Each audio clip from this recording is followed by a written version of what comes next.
Of all the great civilizations to leave their mark upon the ancient world, few match the quiet enormity of the Persian Empire. A vast and layered realm that once stretched from the valleys of the Indus to the shores of the Aegean. See binding together a tapestry of cultures, languages, and lives beneath its tranquil yet formidable rule, where kings once bowed before fire, altars and shepherds walked beneath stars that never changed.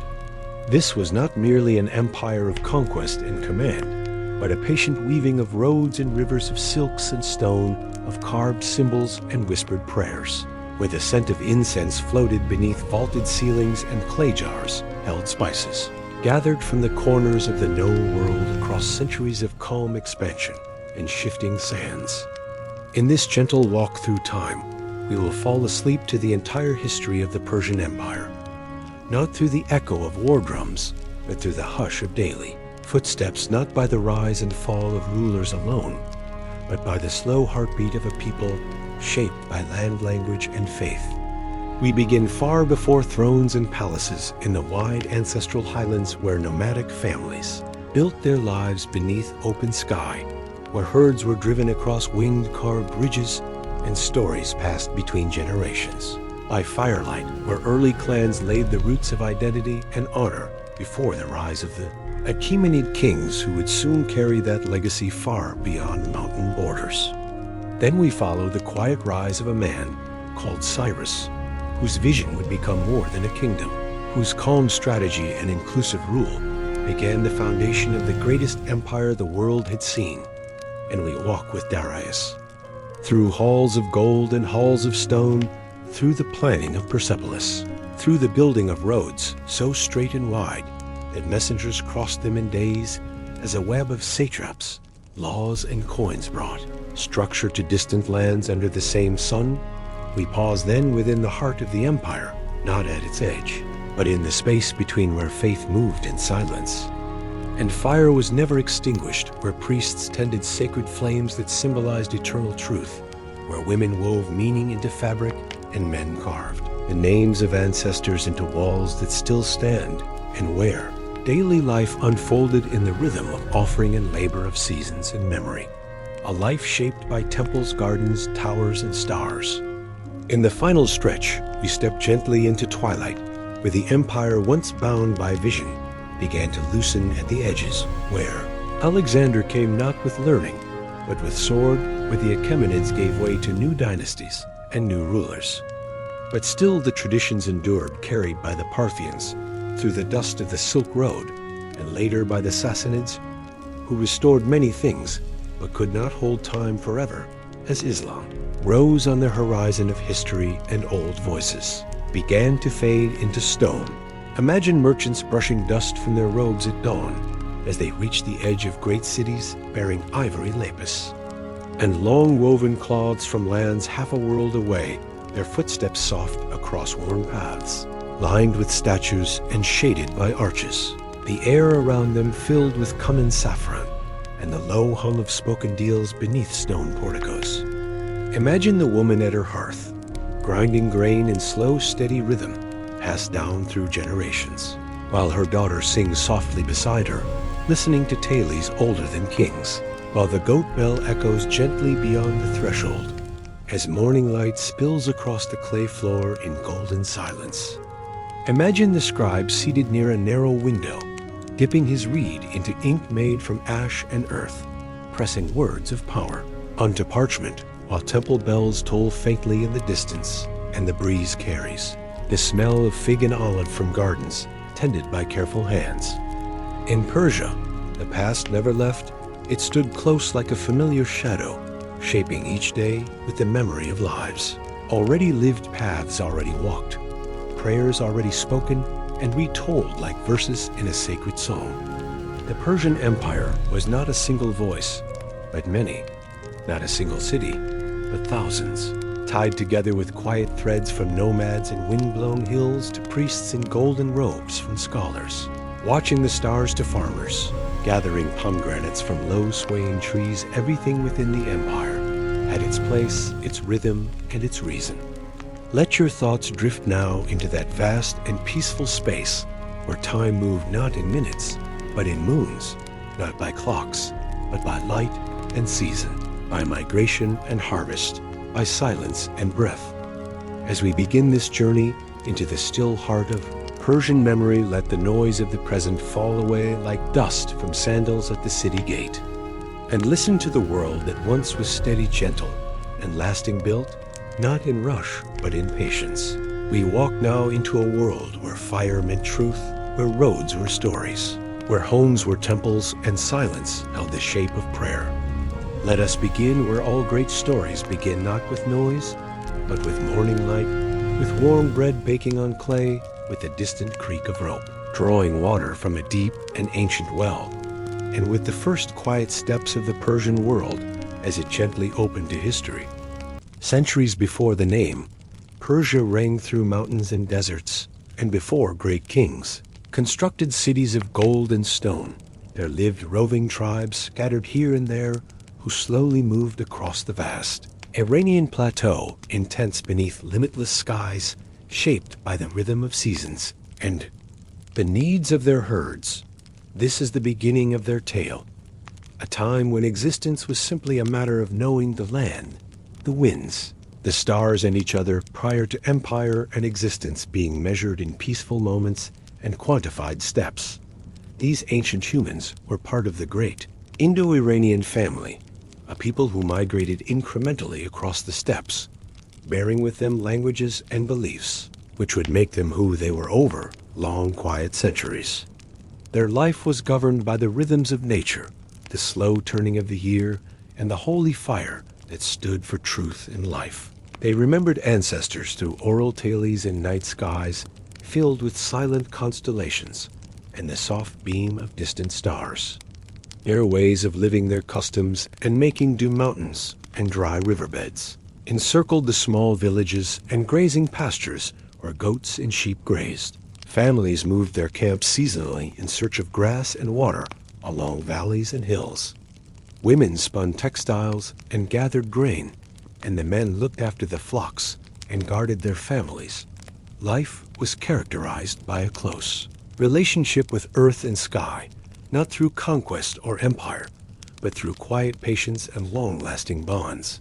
By the second half of the second millennium before Common Era, these tribes had settled in the region called Parsa, a land of mountains and plains that would lend its name to Persia. Here the Persians lived alongside older cultures like the Elamites, adapting their ways, interweaving traditions, and ultimately building houses of clay and mud brick. It was in this calm growth in the open skies that the seeds for the future empire were sown through strength and patience and steadfast resolve. Their nomadic roots remained an integral part of their life and identity, even as they congregated under emerging leaders. These leaders united dispersed clans, incrementally fashioning the initial Achaemenid society that would give birth to kings like Cyrus and Darius. Theirs was not a story of swift conquest, but of incremental growth, from tents to cities, from dispersed families to a people whose culture and customs would span continents and shape the world. By all this long distance from mountain dust and quiet the early, Persians learned to balance tradition and change in order to show respect to the past, but to be bold to the new challenges. And slowly they created a world where the fire of their ancestors burned gently under the greatness yet to be attained, where memory of little lives and great dreams lived together in shadow cool of mountains. Imagine the light of dawn seeping slowly over jagged peaks, stroking the soft woolen tents as the shepherds began to stir, creeping quietly to tend their herds. The air was crisp and heavy, with the scent of dry earth and wild herbs carried quietly on the wind. Families gathered to share simple meals of barley, bread, and goat milk, as the hum of soft voices waxed and waned like the pulse of the land itself. Women spun sheep fleece into yarn, twisting and turning, while the children sat around listening to stories of their ancestors being read in the low, even voice that wrapped time in the gentleness of a shawl. The sheep and goats wandered in slow procession, nibbling at sprouts, and faraway hills loomed quiet witness to seasons gone by and years gone winding slowly by under big endless skies. The tongue of these early individuals carried the weight of their wanderings in language salted by wind and stone names that echoed the mountains, rivers, and skies that surrounded them. Morning and evening prayers and hymns to Ahura Mazda, the god of wisdom and light, were whispered at dawn and dusk, binding community and faith with delicate, intangible strands that wrapped them to the world and to one another. Over the centuries of these plain lives were reshaped as leaders arose renowned for their wisdom, vigor, and compassion, who brought clan together into larger societies. These early chiefs made friends with other nations, fostered trade, and guided their people through times of want and plenty, creating bonds which stretched over hills and valleys, and which would become the basis of empire. Their towns grew from tents into small settlements of sun-dried clay walls and thatched reed and branch roofs. Inside the settlements, the rhythm of life was set by the dawn and dusk, the planting and gathering of crops and religious care of fires, symbolizing the divine light of their religion. The earth and its inhabitants blended in a slow dance of survival and nourishment. Along with their growing colonies, the Persians came across other peoples who had lived here long before them, like the Elamites, whose cultures and cities were filled with ancient lore and traditions. The Persians learned from them, traded with them, and slowly adopted some of their ways, blending these into their own evolving identity in a mosaic of culture that would continue to grow stronger with the years. With the passing decades, these original Persians maintained the strength of their nomadic past, even as they embraced the new farmer's mode of living and village customs. They paid homage to their ancestors in songs and supplications about firesides at night, of tales of remote migrations, and of the holy fire that never dwindled.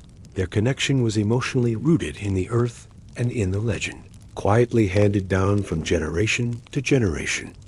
It was out of this patient blending of the past and present, from the slow coming together of individuals and traditions, that the Achaemenid Empire was born, a dynasty of leaders who united these fragmented tribes into a power that would eventually reach far beyond their mountainous homeland. Theirs was not an abrupt or violent ascendancy, but a slow one, like the transition of the seasons, like the slow building up of a river which chisels its way through stone and earth. The initial Achaemenids carried the lessons of history with them as they built cities and roads that connected distant nations. They fostered esteem among people and honored local traditions as they wove a thread of unity under their widening empire. Their vision was of a world where many could be heard in one sky, where peace was welcomed with strength and justice. Thus, the roots of the Persian Empire grew deep and wide through centuries of humble labor and prudent expansion. The story that had begun among tent-dwelling nomads under boundless skies would come to be one of the world's most powerful empires, but never lost the soft voices of its beginnings, the patience of its people, and the steady light of its sacred fire. Rest your mind now in the green hills and clean mountain winds, where this long road began, where the wind talked, across grass and stone, and where the lives of plain men built the slow turning of history, like a quiet river running towards a faraway sea. As these clans grew stronger and more settled, their leaders began to organize the land and its people into larger communities. These leaders, known for their wisdom and strength, built alliances through marriage, trade, and shared rituals, slowly weaving a network of loyalty and cooperation across the rugged landscape. The Achaemenid family emerged among these leaders, gaining respect and influence, not by force, but by steady guidance and care. The bonds between clans were often sealed with ceremonies that carried deep meaning, where promises were exchanged beneath open skies and fires that flickered like quiet stars. These gatherings were moments of trust building, where leaders spoke softly of shared futures and the protection of their people. The rituals that connected them were more than tradition. They were the threads that held the fabric of society together across wide valleys and mountain passes. The growing communities built simple fortifications from mud brick walls and wooden stakes to protect themselves from raiders and wild animals. Villages clustered near rivers or springs, where water was abundant and fertile soil allowed barley, wheat, and other crops to be cultivated with patient hands. These early agricultural efforts brought new rhythms to life, marked by planting seasons and harvest festivals that celebrated the gifts of earth and sky. Fields were carefully plowed with wooden tools, and seed was scattered by hand, with hopes for rain and sun to nurture the young shoots. The harvest was a time of great importance, where families came together to reap the fruits of their labor, sharing food stories and songs that filled the cool evening air. The slow cycle of planting, growing and gathering shaped the lives of many and connected them to the land in a deep and lasting way. Trade began to stretch beyond the local valleys as merchants traveled on horseback or by foot, carrying goods such as wool-dried fruits and metal tools to neighboring tribes and distant cities. This slow exchange of goods also brought new ideas and customs, weaving a richer fabric of culture and connection that extended beyond the mountains and plains. The early Persians learned from others and shared their own wisdom in return. The routes taken by these merchants often followed ancient paths worn smooth by countless footsteps, paths that traced the edges of rivers, climbed mountain ridges, and crossed open plains. These roads were more than just ways to move goods. They were the lifelines that connected people across distances, allowing stories, news, and goods to travel with quiet purpose through the lands. Religion continued to hold a central place in daily life with fire. Altars kept burning as symbols of purity and truth. The people gathered for quiet ceremonies that honored Ahura Mazda, the Lord of wisdom and light. These gatherings were not loud or grand, but filled with the soft murmur of prayers and the scent of burning herbs blending with the cool mountain air. The sacred fire was a constant presence, linking the past with the present, and the earth with the heavens. The flame was tended with care and reverence, never allowed to falter or die out, for it was a living symbol of order and the divine. The small temples and outdoor altars, where fire burned, were often places of gathering, where elders taught the young about their duties, the natural world, and the importance of living with honor and balanced families. Passed down stories and laws, orally teaching the young to respect the land, the elders, and each other. These stories spoke of brave ancestors who had crossed great distances and faced harsh winters and fierce enemies. Their tales carried lessons of honor, courage, and balance, reminding all who listened of the strength found in unity and patience. Each story was a thread in the tapestry of memory, connecting the living with those who came before. These oral traditions helped preserve identity and guided behavior, reinforcing social bonds and cultural values. They were spoken in quiet tones by firesides or beneath starry skies, creating a space where time seemed to fold and the past lived alongside the present. The Persian language began to take clearer shape, becoming a means to record ideas and to bind people together. It held words that described the seasons, the mountains, the stars, and the duties of leaders and subjects alike. As the language grew, it helped to create a sense of identity, a thread weaving clans into a larger people connected by speech and shared belief. Words became more than sounds. They became the carriers of culture, law, and faith, enabling agreements to be honored and histories to be remembered. Written symbols would come later, but for now the spoken word was sacred and powerful, shaping how people saw themselves and their place in the world. The process of uniting the tribes into a single community was slow and careful. It was shaped by negotiation and respect for local customs, rather than by sudden conquest or force. The Achaemenid leaders respected the traditions of those they ruled, allowing diverse groups to keep their own ways as long as they honored central authority. This wise approach helped maintain peace and order across the growing territory. Local leaders were often allowed to continue their duties under the guidance of the new rulers, preserving customs and laws that were meaningful to their people. This approach fostered loyalty and stability, creating a tapestry of governance that was strong yet flexible, capable of holding many diverse cultures within a single empire.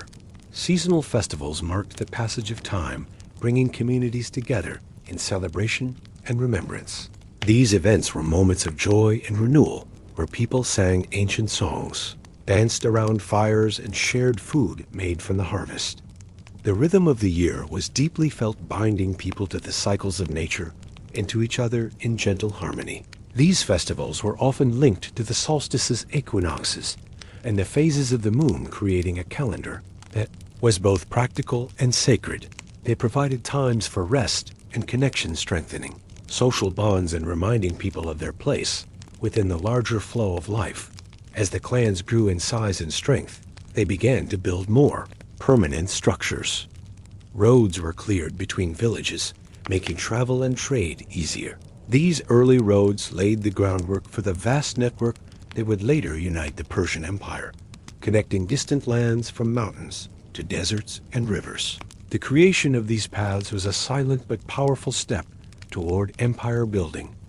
The labor to build and maintain roads was shared by many, creating a sense of common purpose and connection.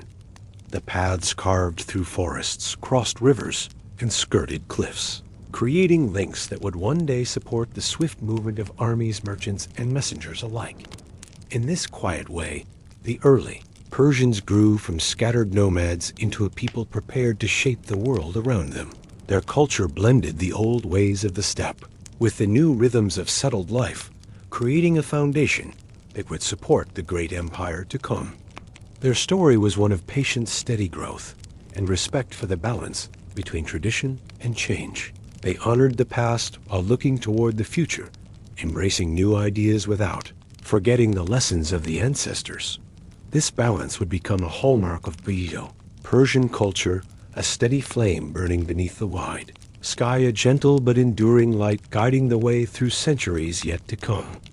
With the steady growth of communities and alliances, the early Persians began to develop more complex social structures. Achaemenid leaders worked closely with local chieftains and elders, fostering cooperation that stretched across diverse groups, bound by shared language, faith, and customs. These networks formed a foundation for a larger society, one that respected difference while encouraging unity. The ties between clans and villages were strengthened by ongoing ceremonies and exchanges, where gifts were shared and promises spoken softly. These moments created bonds beyond blood, weaving loyalty and friendship through spoken word and acts of hospitality. In a world shaped by harsh landscapes and shifting seasons, such connections were vital to survival and growth. The peoples of these lands were bound by a common reverence for nature and the sacred fire which symbolized eternal truth and purity. Their spiritual life was woven into daily tasks, from the tending of flocks to the sowing of fields. Each act was seen as part of a greater order, a delicate balance between the forces of light and darkness, which they sought to honor and maintain. Small shrines and open altars could be found across the countryside, where families would gather to offer prayers and gifts to Ahura, Mazda, the wise Lord of Light. The flames were tended with care, never allowed to falter, for they represented not only divine presence, but the very essence of life and order. These fires were a steady light in a changing world, a symbol of hope and continuity. Families were the heart of these societies, with knowledge, skills, and stories passed down through generations. Women held important roles, weaving cloth, grinding grain, and caring for children, while men guarded herds and maintained ties with neighboring clans. The slow, steady work of daily life was carried out with care and respect, shaping the rhythm of their world.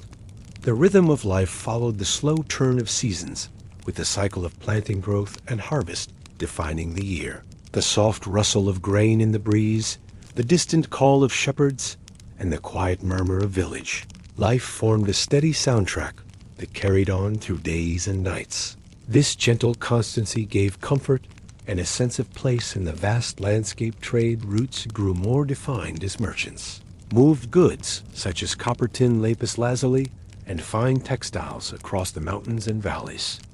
These exchanges brought distant peoples into contact, spreading ideas, technologies, and religious beliefs, helping to build a wider cultural landscape.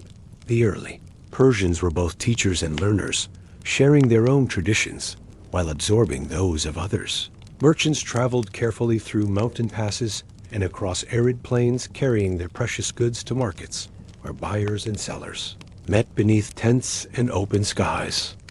Along these routes, stories were exchanged and alliances formed, creating a network that extended far beyond any one village or tribe. The flow of goods carried with it the flow of culture and knowledge, enriching all who took part. The language spoken by these early peoples began to develop into Old Persian, a tongue that would one day be inscribed on the great monuments of kings.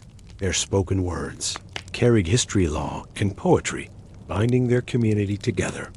It was a living thing that grew with each telling and retelling, connecting the past with the present and the future.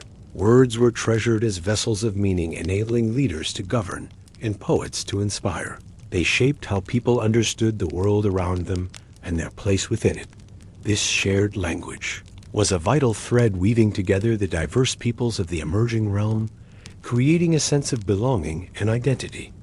The rise of the Achaemenid family was marked by wise and steady leadership that valued negotiation and respect for local customs. Leaders like Achaemenids and Cyrus slowly expanded their influence not through sudden conquest, but by building alliances and offering protection. Their rule was a careful balancing act, blending authority with tolerance, creating a realm where many could coexist peacefully. These leaders understood the strength found in unity and the unity, and they coexist peacefully. These leaders understood the strength, necessity of allowing diverse traditions to flourish under a single banner. Their strategy of respect and alliance helped avoid unnecessary conflict and fostered loyalty among the various peoples they governed. This approach laid the groundwork for the later vast empire that would span continents. The lands under their influence were home to many different peoples, each with their own traditions and ways of life. Achaemenids allowed these groups to keep their local laws and customs as long as they acknowledged the authority of their rulers. This policy helped maintain peace and stability, encouraging loyalty without harsh control. This inclusiveness extended to religious practices, languages, and local governance, creating a mosaic of cultures, united by shared respect for leadership.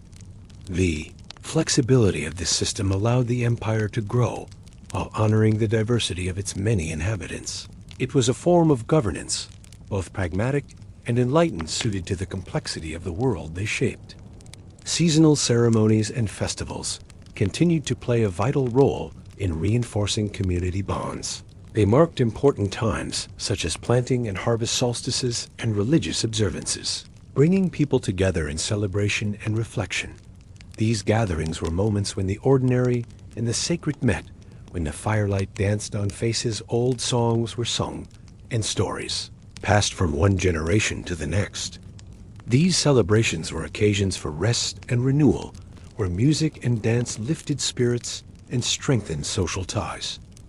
They connected people not only to each other, but to the cycles of nature and the divine rhythm that guided their lives. Each festival was a thread in the fabric of cultural memory, weaving past and present into a living tradition. The slow transformation from nomadic clans to settled communities with growing cities was accompanied by advances in craft and technology. Pottery, weaving, metalwork, and building techniques improved, reflecting the changing needs and ambitions of the people. The first fortified settlements began to appear, places where administration, religion, and trade converged under the watchful eyes of emerging rulers. Potters shaped clay on slow spinning wheels, creating vessels both useful and beautiful, while weavers produced cloths dyed with colors drawn from the earth and plants. These crafts were expressions of identity and skill passed from master to apprentice, forming a living tradition of artistry and utility. The fortified settlements provided safety and stability, encouraging further growth and innovation. The environment shaped much of daily life, with the mountains, plains, and rivers providing both resources and challenges. Water management systems, like canals and reservoirs, were carefully constructed to support agriculture and settlements. These projects required cooperation and planning, reflecting a growing complexity in social organization and an understanding of the land that was both practical and spiritual. Canals channeled precious water to parched fields. Reservoirs stored the life-giving liquid through dry seasons. enabling crops to flourish even when rains were scarce. These feats of engineering were quietly monumental, reflecting not only human ingenuity, but also a profound respect for the natural world. And its delicate balance, the labor involved, brought communities together in shared purpose and achievement. Through this long period of growth, the early Persians nurtured a sense of identity, rooted in language, faith, and shared history. They looked to the past for guidance, and to the future with quiet confidence, preparing for the time when their world would expand beyond anything they had yet imagined. Their story was one of patience, wisdom, and the enduring strength found in unity. They honored the past while looking toward the future, embracing new ideas without forgetting the lessons of the ancestors. This balance would become a hallmark of Persian culture, a steady flame burning beneath the wide sky, a gentle but enduring light guiding the way through centuries yet to come. And thus the quiet growth of the people never stopped. It burrowed deeper slowly, like old trees, pushing down their roots into the secret places of the earth, holding fast the memory of wind and water and heat, the memory of old storms gone and old set suns, and as seasons turned again and turned. Again, more seasons the valleys echoed, not with shouts of triumph or of starvation, but with the soft, steady throb of life, with the murmur of hands that worked, with the soft beat of voice, singing as they ground the grain, as they wove the cloth, as they dressed stone to shelter and paths to road. The earth itself responded to this patient, nurturing once untamed. Now it yielded to the caress of generations. Fields gave rise in orderly ranks, where barley and wheat flowed like river grass, as high as a child's waist. Pomegranate and fig orchards spread their branches over the land, providing shelter where before only rock and dust had reclined, and herds of goat and sheep trailed behind the breath of the seasons with the wind. The rain, the gentle rustling of the stars above the humans did not cut or conquer. They listened, they observed, and they responded. Their power was not in thunder, but equilibrium, not in authority, but in relationship. They constructed the world gently, and the world opened its arms in welcome to them. They did not stand apart from the earth. They ran through it like brooks, through a valley always in motion, always changing, and therefore their power was not the power of swords, but of stories told on lips and smiles. It was the power of those who remember and who live. Names began to move gradually across hills and valleys. Written not by fame, but by memory, they carried pots, carried symbol that spoke of grain enough to give of seasons when the harvest was plentiful, and laughter reached treetop. Woven fabric dyed deep purple or hot. Clay crimson spoke of peaceful hands and skilled weavers, not commerce, but beauty, not want, but craft. And always woven in the story was the story of the people of the hills who nurtured the fire, who maintained the silence, who honored both the foundations and the breeze. There was no crown, no lone hand that shaped what would be the Achaemenid rise. Instead, there was clan devotion, silent assemblies beneath stars, the ballads of crones who remembered each flood, each sowing, each gift offered without question, and the men who hacked wood and stone, not for war, but for the work of life axes. To split logs for warmth, spades to break the increasing earth, the children's laughter echoing in darkness and light. Some families were known no longer as overlords, but as guardians of the common way, those who remembered not merely who had spoken first, but who had heard longest. They remembered the treaties. Struck by firelight, the griefs put to rest with tears. The delights danced about meager drums and flame, capricious light among them. The house of Achaemenids came to be known no longer for wealth, no longer for weapons, but for the way their word was unshaken. In snow and dryness, in the long waiting between harvest and spring, and the men lined out to join hands and voices over distant roads were polished not by soldiers, but by sandals and wheels, by feet that bore tales and offerings. Small temples were built, humble places raised, not to overwhelm, but to provide spaces, where grain was given, where light was offered, where strangers sat and remembered that they too were part of something more than fear, more than hunger. And those stories, those names, those unsaid truths began to create something new, not just survival, not just families, but a people of memory, of patience, of honor. And so the name Persian began to go forth quietly, in its honesty, in trade and grace, with beasts and steadfast words, and deep listening. The fireside stories became blueprints for belonging, for purpose, for the vision of a day not ruled by chaos, but rooted in care.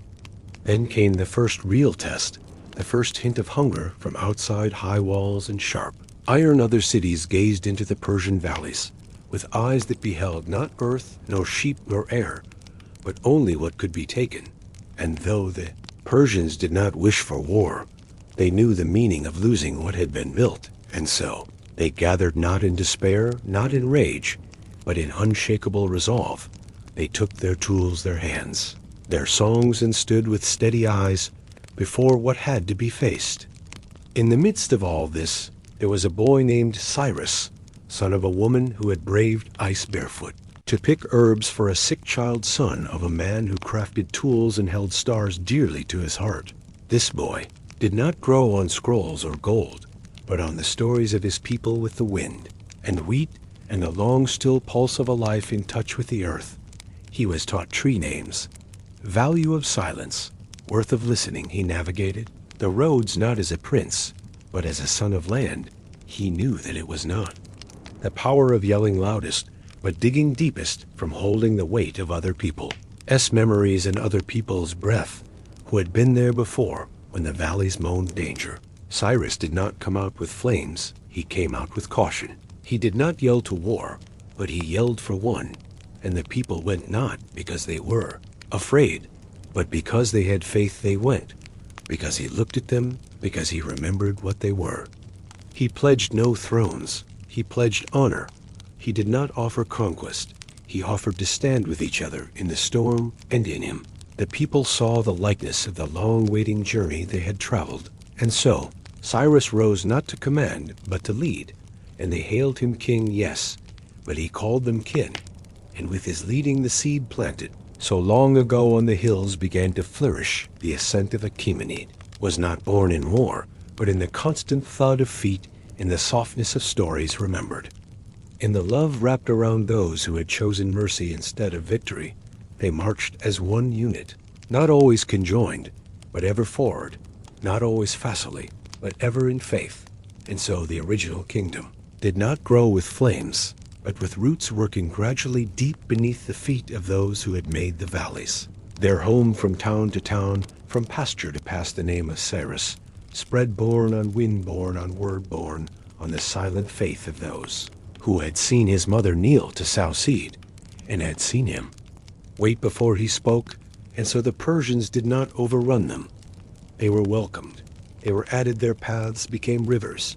Their campfires became beacons. Their lives became a thread that was spun across mountains and fields without breaking. There were still battles. Yes, there were moments when defense equaled sword and shield, but even then the strength of the people was not in how high they built walls, but in how close they stood together. They held firm, not because they were frightened of the world, but because they cherished what they had built as one. And so each stone, each grain, each movement became part of a story, larger than any one moment, larger than any one man. And as Cyrus expanded and ruled as more valleys united, the Achaemenid road reached out, a strand of remembrance, a thread of light on a dark map. Every step forward carried the breath of the past and the anticipation of the future. And so they did not build an empire on blood and crowns.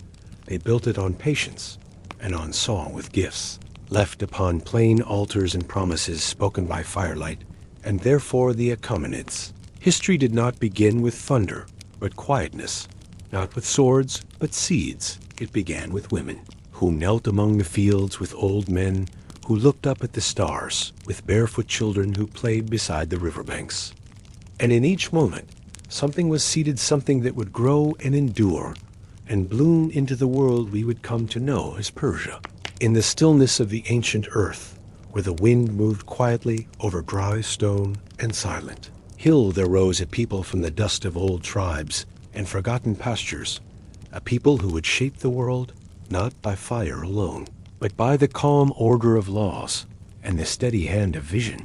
Long before the great walls of Persepolis stretched toward the sky, before the throne of Darius stood carved in gold and stone, before the name of Persia was whispered across distant lands and oceans, there was a man, a leader born not in thunder, but in silence. And this man was called Cyrus. His beginning was not grand. His early days were quiet, like the hush before, a desert storm born in the rugged lands of Persis, among mountains that seemed to sleep beneath. As sky, Cyrus came from a line both noble and ancient. His father ruled a small kingdom, and his mother carried the blood of the Medes, the powerful cousins who watched the rising lands from high places. His childhood was shaped by simplicity, not palaces, but fields, not feasts, but firelight, and stories told in the rhythm of old songs, passed from elder to child under stars older than memory. As he grew, he listened not only to words, but to silences. He watched not only people, but their patterns, their fears, their loyalties, their quiet hopes. He was not yet a king, not yet a conqueror. He was a boy who noticed a boy, who walked through tall grass and dry soil, thinking long thoughts while the world turned. Slowly around him he knew the weight of waiting, the strength of quiet, and from this slow beginning would come a reign. Remembered across thousands of years and time, the rule of the Medes grew heavy. Their kings forgot the roots beneath. Their thrones the people bent under a rule that no longer served the land. And in this space, between failing power and rising unrest, Cyrus found his moment not in rage, not in revenge, but in purpose. He called not for blood, but for unity, not for glory, but for justice, and slowly others listened. Tribes gathered, clans turned their eyes to the man from the south, and where once stood division, there began to form something new, something larger than tribe or blood. His rise was not only swift, but strange, for it carried with it no shadow of cruelty. He conquered, yet spared. He took cities, yet honored their customs. He defeated kings, yet respected their temples in Babylon. They opened their gates, not with fear, but with hope, for Cyrus did not come with ruin. He came with promise, with tablets that spoke of peace, with laws that bound not only the people, but the king himself. He freed the enslaved, he restored the shrines, and he listened. And because he listened, the world changed his empire. Spread like the slow sunrise over a sleeping plain, not crashing forward, but unfolding mile by mile, from the shores of the Aegean to the edge of India, from the valleys of Egypt to the hills of Bactria. His rule brought roads that stitched distant cities together, and messengers who carried words faster than war. His strength lay not only in sword, in structure, in the deep balance between command and compassion. And at the heart of this empire was not fear, but order, not silence forced, but silence chosen, a peace built not from the ashes of enemies, but from the breath of law and respect. And yet, even as he built his cities, even as he gathered the broken and the scattered, and gave them new names and new homes, Cyrus remained a man shaped by the long quiet of his youth. He walked among his people, not as a god, but as a leader, who remembered the smallness of his own beginning.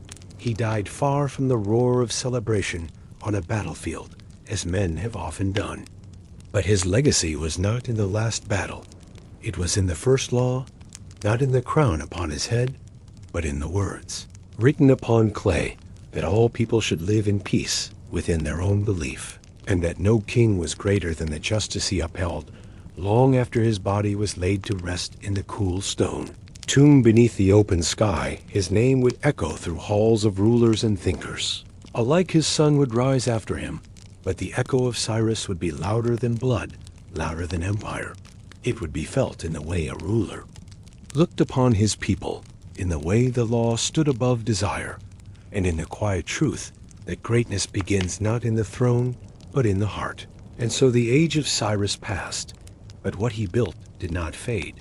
It grew, it deepened, for after him came Darius, a man of calculation, a builder, a reformer, who would raise stone where others raised flame, who would carve his name not only into walls, but into the very idea of what a king could be, and his vision would rise upon the very mountain where the heart of Persia would beat, most brightly in the stones of Persepolis, where the world would bow not only to power, but to beauty, and in the halls of this rising wonder history itself would be carved into every lintel, every stair, and every silent gaze of lion and man joined in stone. Darius was not born to rule, yet he rose by the strength of order when chaos came knocking and the blood of rebels flowed. He brought not only war, but restoration. He set the weights and measures. He recorded laws on golden tablets. He divided the empire into satrapies so that each province would be seen and heard, so that governors would answer to kings and kings to the truth, and his roads stretched farther than dreams, connecting the breadth of the empire so that a whisper in Susa could become a law. In Sardis, as the great builders worked beneath the hammering sun, and as stones were hauled from the quarries of Elam and Lydian masons etched patterns that echoed the heavens into the very bones of Persepolis, this was not just a palace, it was a declaration of harmony. It was the empire itself, rising from dust and stone. It was every corner of the known world offering its craft, its color, its pride upon the steps of a civilization meant not to vanish, but to endure.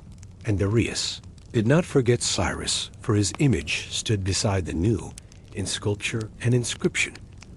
The old king and the new one joined across time, bound not by blood, but by vision. A vision that a ruler served not himself, but the law, not conquest, but peace, not plunder, but permanence. And beneath the high columns of Persepolis, the names of many peoples were carved not as slaves, not as enemies, but as part of a world held together by balance. In the silent strength of stone, this city grew not for one man, but for an idea, and the hands that built it came from across the empire. Egyptian craftsmen and Babylonian bricklayers, Ionian carvers and Median, foremen each laying their skill into the soul of an empire that could hold many within one without breaking. And as Darius stood upon the terrace, watching the sunrise strike the polished floors, he knew that his legacy would not be held in the number of battles won, but in the order he preserved and the light he left, burning within the heart of Persia. And so this is the beginning not only of one king, but of an age, the age of Cyrus, the quiet, the just, the listener, and of Darius, the builder, the reformer, the one who carved the vision into stone, and what they began would echo beyond their lifetimes into the whispers of Alexander, into the shadows of Rome, and into the memory of nations not yet born for. This was more than empire. It was the breath of civilization itself. In the days that followed the silence left behind by Cyrus, the world did not grow still. Instead, it listened, and in that listening another voice began to rise steady and clear like a new wind across old stone. His name was Darius, not the son of Cyrus, but the inheritor of his dream, a man who did not gather glory by birth, but claimed it through resolve and order and vision. When the empire stood uncertain, he stepped forward not in thunder, but in reason, not in chaos, but with a map drawn in his mind and a compass held firm in his hand. His rule began not with conquest, but with questions how to hold what had been gathered, how to connect distant tongues and customs, how to give breath to unity without breaking spirit. And in these questions he found answers, not in battle cries, but in roads and records, in tablets and tribute, in stone that told stories, and walls that bore witness to a rising idea, not just of empire, but of harmony. From the heart of his vision rose a city not born in haste, but carved in intention, Persepolis, a place not only of kings, but of seasons of celebrations of offerings brought across deserts, and seas of stairways that climbed toward the sky, as if inviting the stars to sit among men.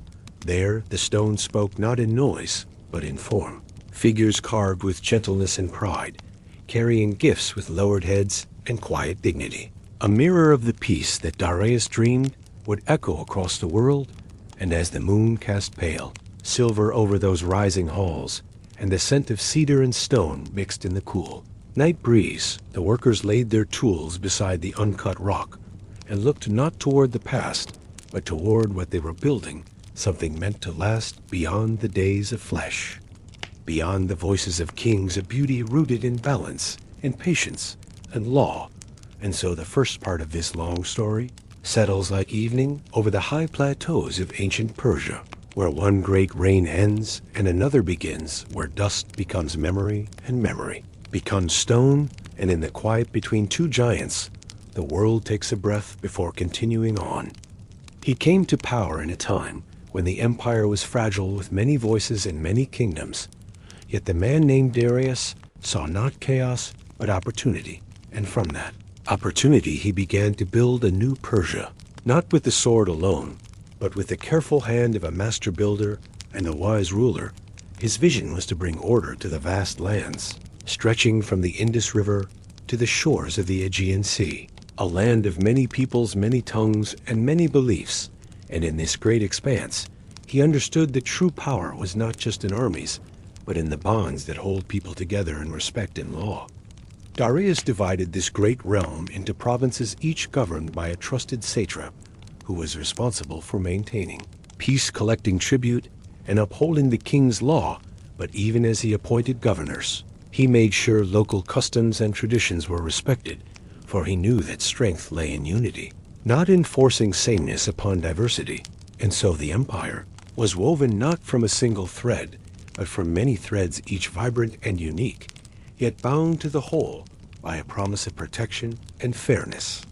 He established roads that stretched thousands of miles, linking distant cities and remote villages alike, allowing messages to travel swiftly and goods to be exchanged with ease. These roads were the lifeblood of his empire, carrying news of harvests, of tax collections, and even of royal decrees, so that no part of his kingdom was ever truly isolated.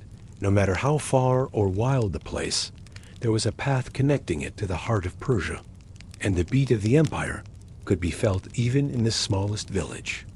Along these roads, messengers known as angarayos carried the word of the king faster than any army could march. The efficiency of this system was legendary and brought a new sense of connection and loyalty among the farthest reaches of the empire. Darius' rule was marked not by conquest alone, but by the building of infrastructure and administration that would hold his vast domain together. It was a time when the whisper of a messenger's footsteps could calm unrest before it grew, and when the written word could travel further than the sharpest sword. He reformed the tax system so that it was fair and systematic. Each province had a set amount to contribute based on its size and productivity. This system ensured that the wealth of the empire was distributed to fund the roads, the armies, and the great building projects which symbolized Persian power and culture. This new order brought stability, allowing farmers, artisans, and traders to live with a sense of security and hope, knowing that the land was not ruled by whim, but by law and reason. At the center of his vision stood the city of Persepolis, a place he intended not merely as a capital, but as a symbol of the empire's glory and unity. The grand palaces, terraces, and audience halls were built with meticulous care, each stone carved with stories of kings, ambassadors, and peoples from all corners of the empire. Was a city meant to impress and inspire, a physical testament to the power of order and law, rising from the dry earth like a promise, carved in stone and light. The reliefs on the walls of Persepolis tell of subjects from distant lands bearing gifts, the peoples of Egypt, Ethiopia, India, Babylonia, and many more, all united beneath the Persian crown. These scenes remind us that Darius ruled a world connected by trade, diplomacy, and respect, not merely by force. The procession of figures in carved stone speaks of diversity welcomed and celebrated under the banner of peace and cooperation. His reign was also marked by religious tolerance. He allowed conquered peoples to worship their gods and maintain their traditions, a policy that brought peace and stability to a diverse empire and earned him the respect of many, even beyond his own borders. This openness was part of his wisdom, for he knew that a kingdom built on fear would crumble, but one built on respect and freedom could endure through generations.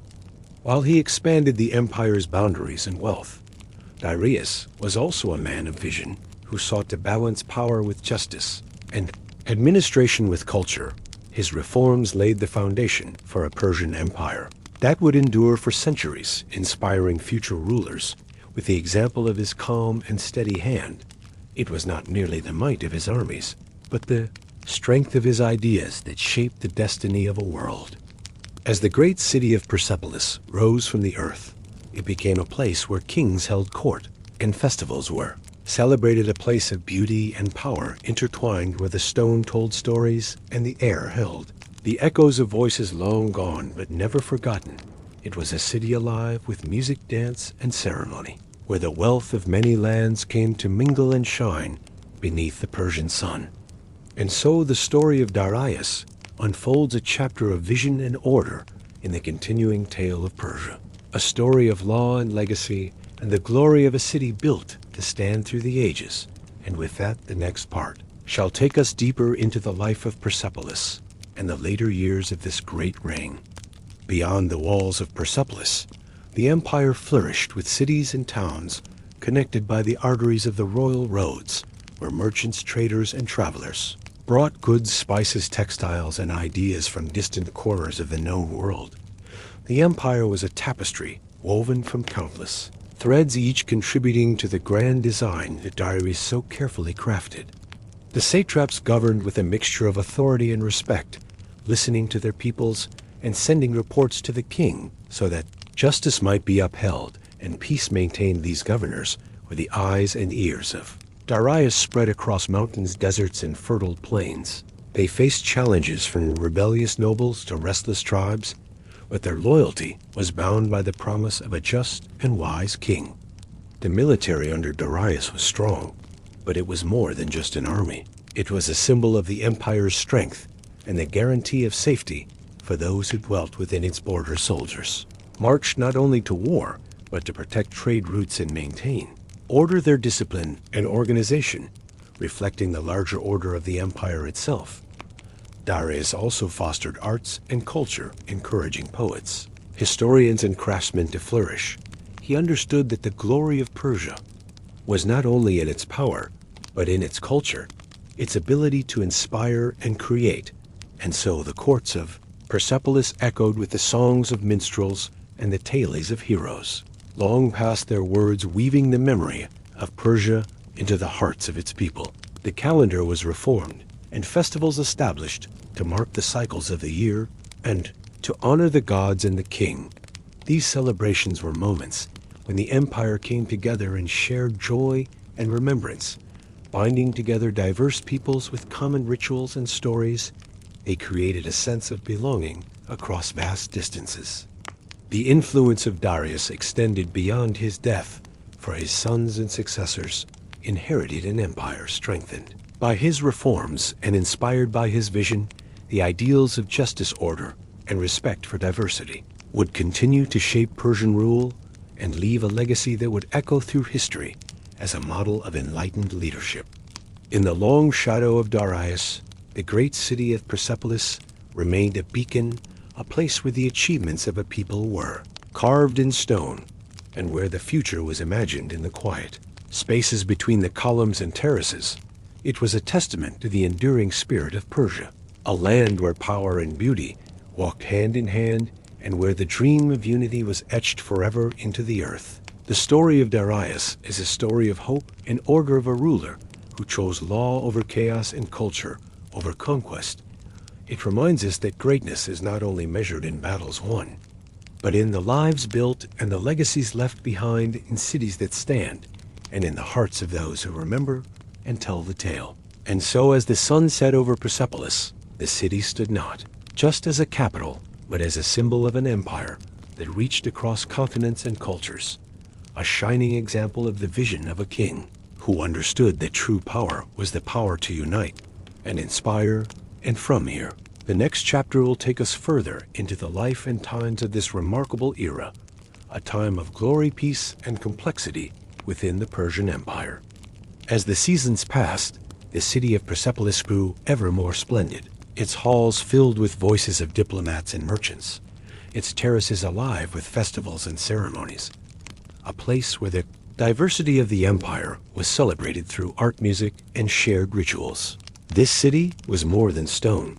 It was the beating heart of a realm, brought together by vision and resolve. The legacy of Darius was not simply in what he built, but in the spirit he instilled in his people. A belief that law could hold together vast and varied lands, that kindness and strength could coexist, and that a ruler's greatness was measured by the peace and prosperity. He left behind this understanding, shaped the very soul of Persia, and prepared it for the challenges yet to come.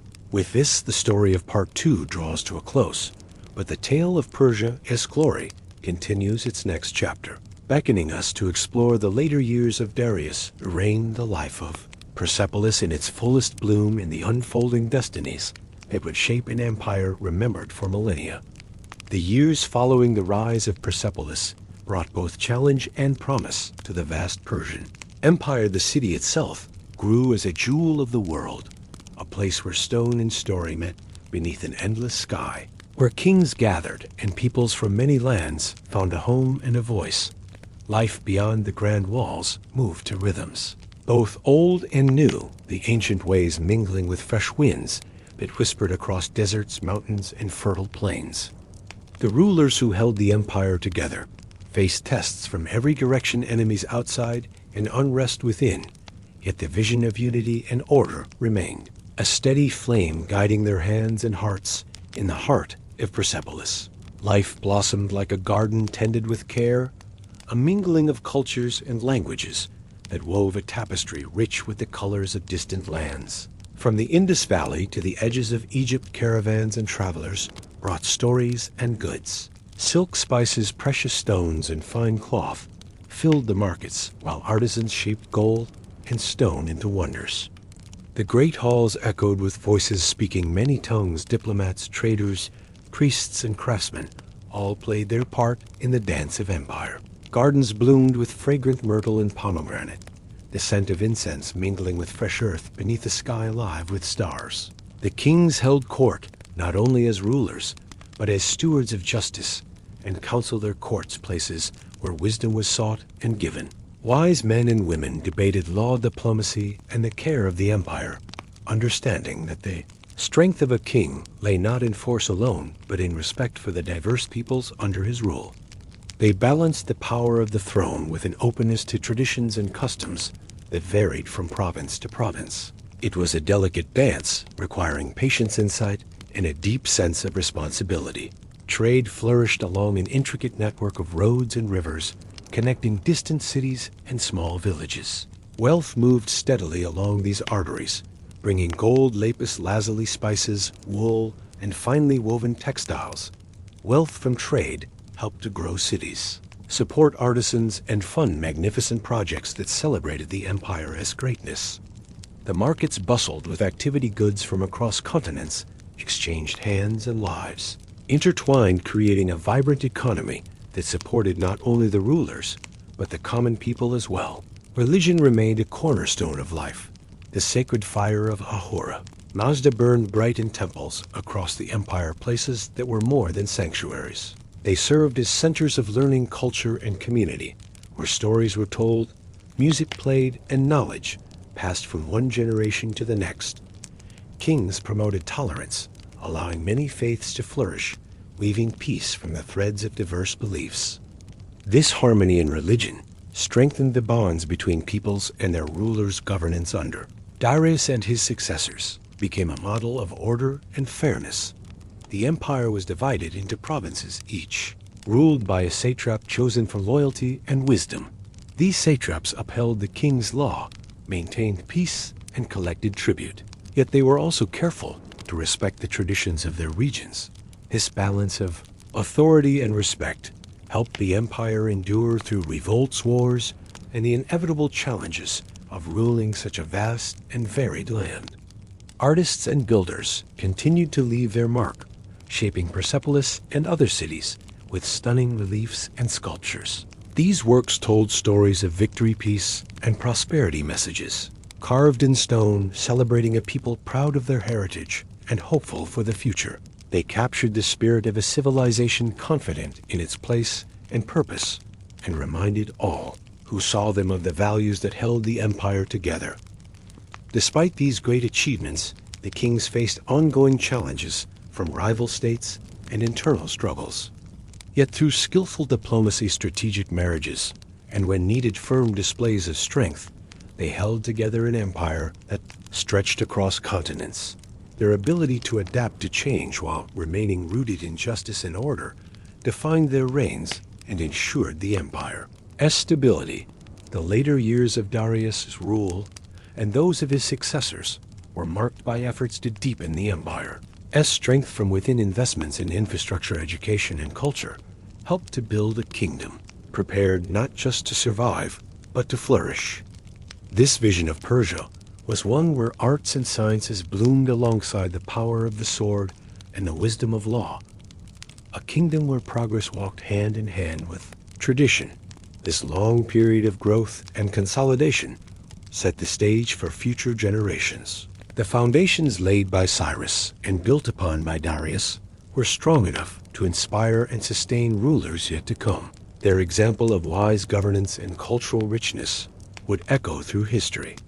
And as the glory of Persepolis shone brightly, it reflected not only the power of kings, but the strength of a people bound by shared life, faith, and hope. From the bustling markets to the quiet firesides, from the sacred temples to the grand palaces, the empire thrived as a place where diversity was celebrated and unity embraced. A world where the echoes of many voices created a chorus that spoke of peace, prosperity, and enduring legacy.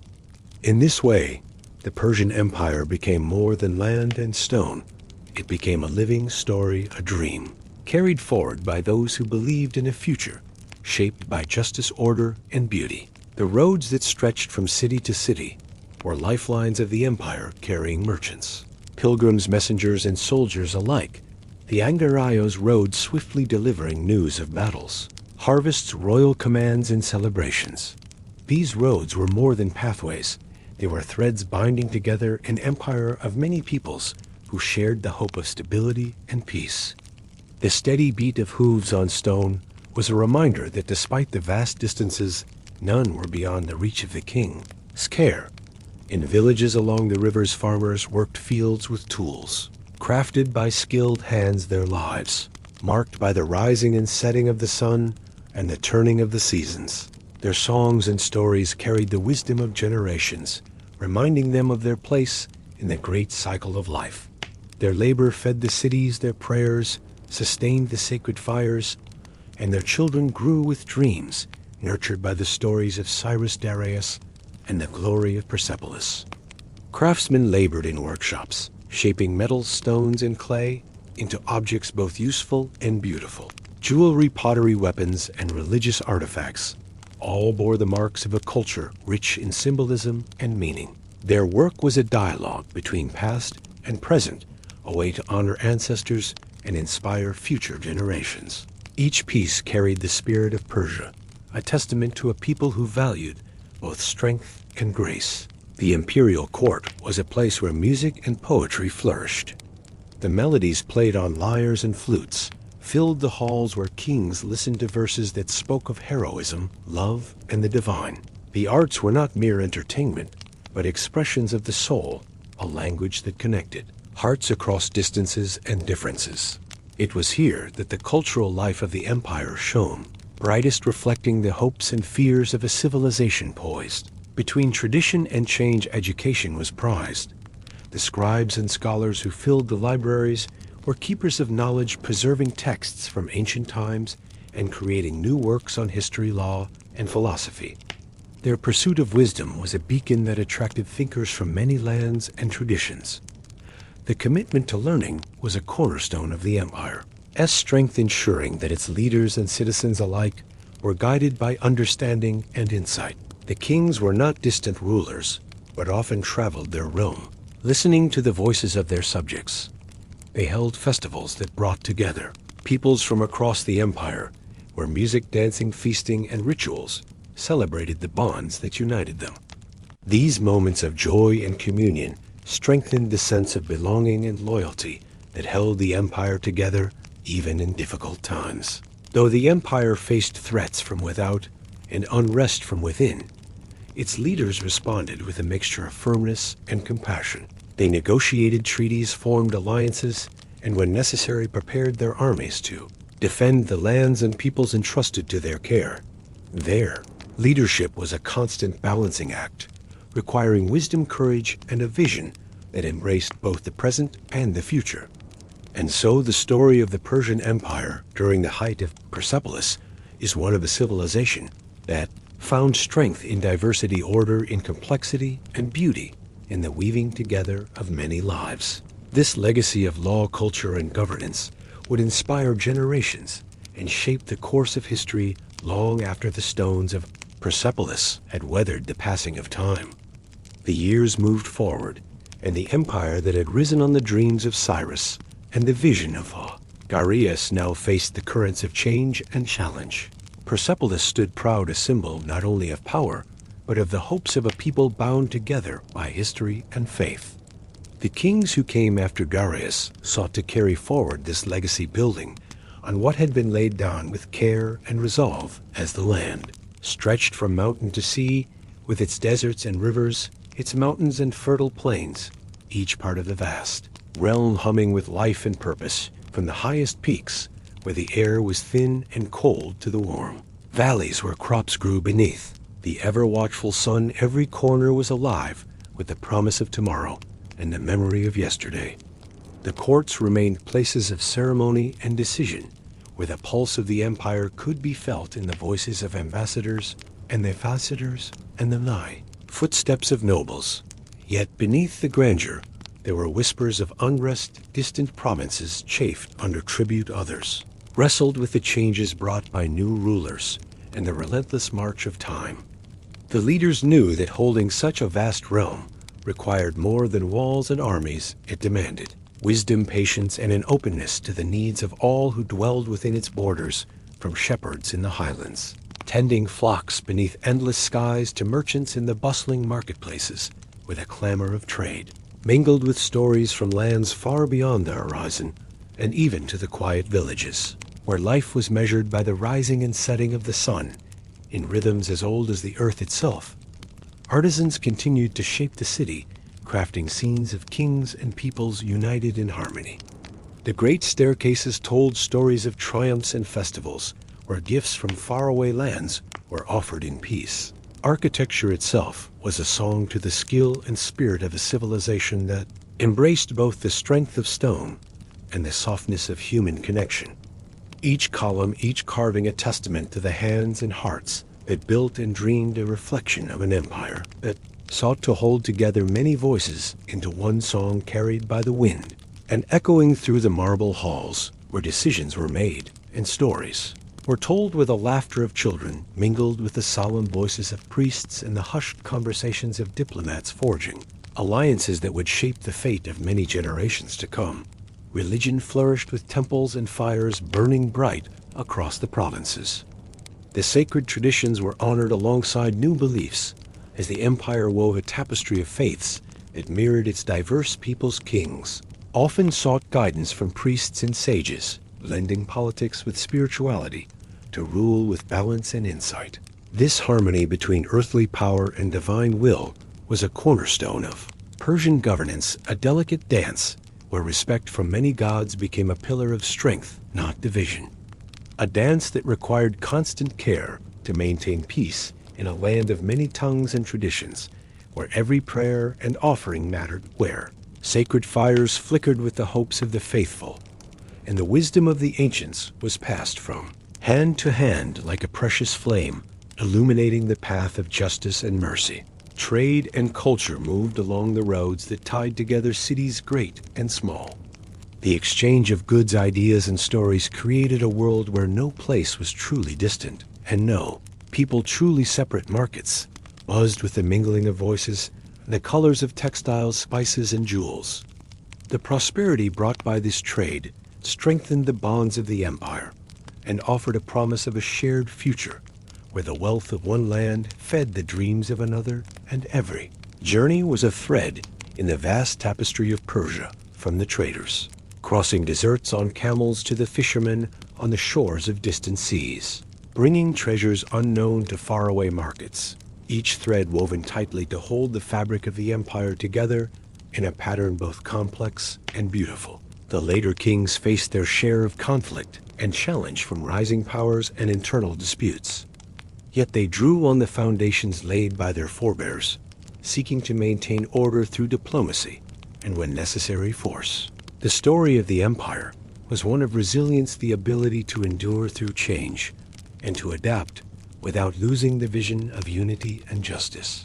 A vision that called not for uniformity, but for the respect of difference and the weaving of many lives into one enduring fabric. This fabric was stretched tight at times, yet it held fast against the winds of rebellion and external threat, like a great tree whose roots ran deep into the soil, drawing strength from the earth beneath and bending without breaking in the fiercest storm. And so the glory of Persepolis endured not only in stone and story, but in the lives of those who called the empire home.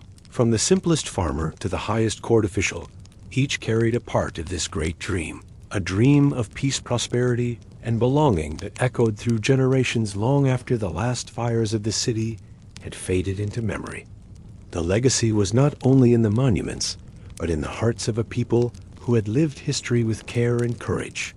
Their songs, their traditions, their very ways of being became the silent pillars upon which future generations would stand and build. Theirs was a story not of fleeting conquest, but of enduring presence, a testimony to what can be achieved when vision is paired with patience and when power is tempered with compassion.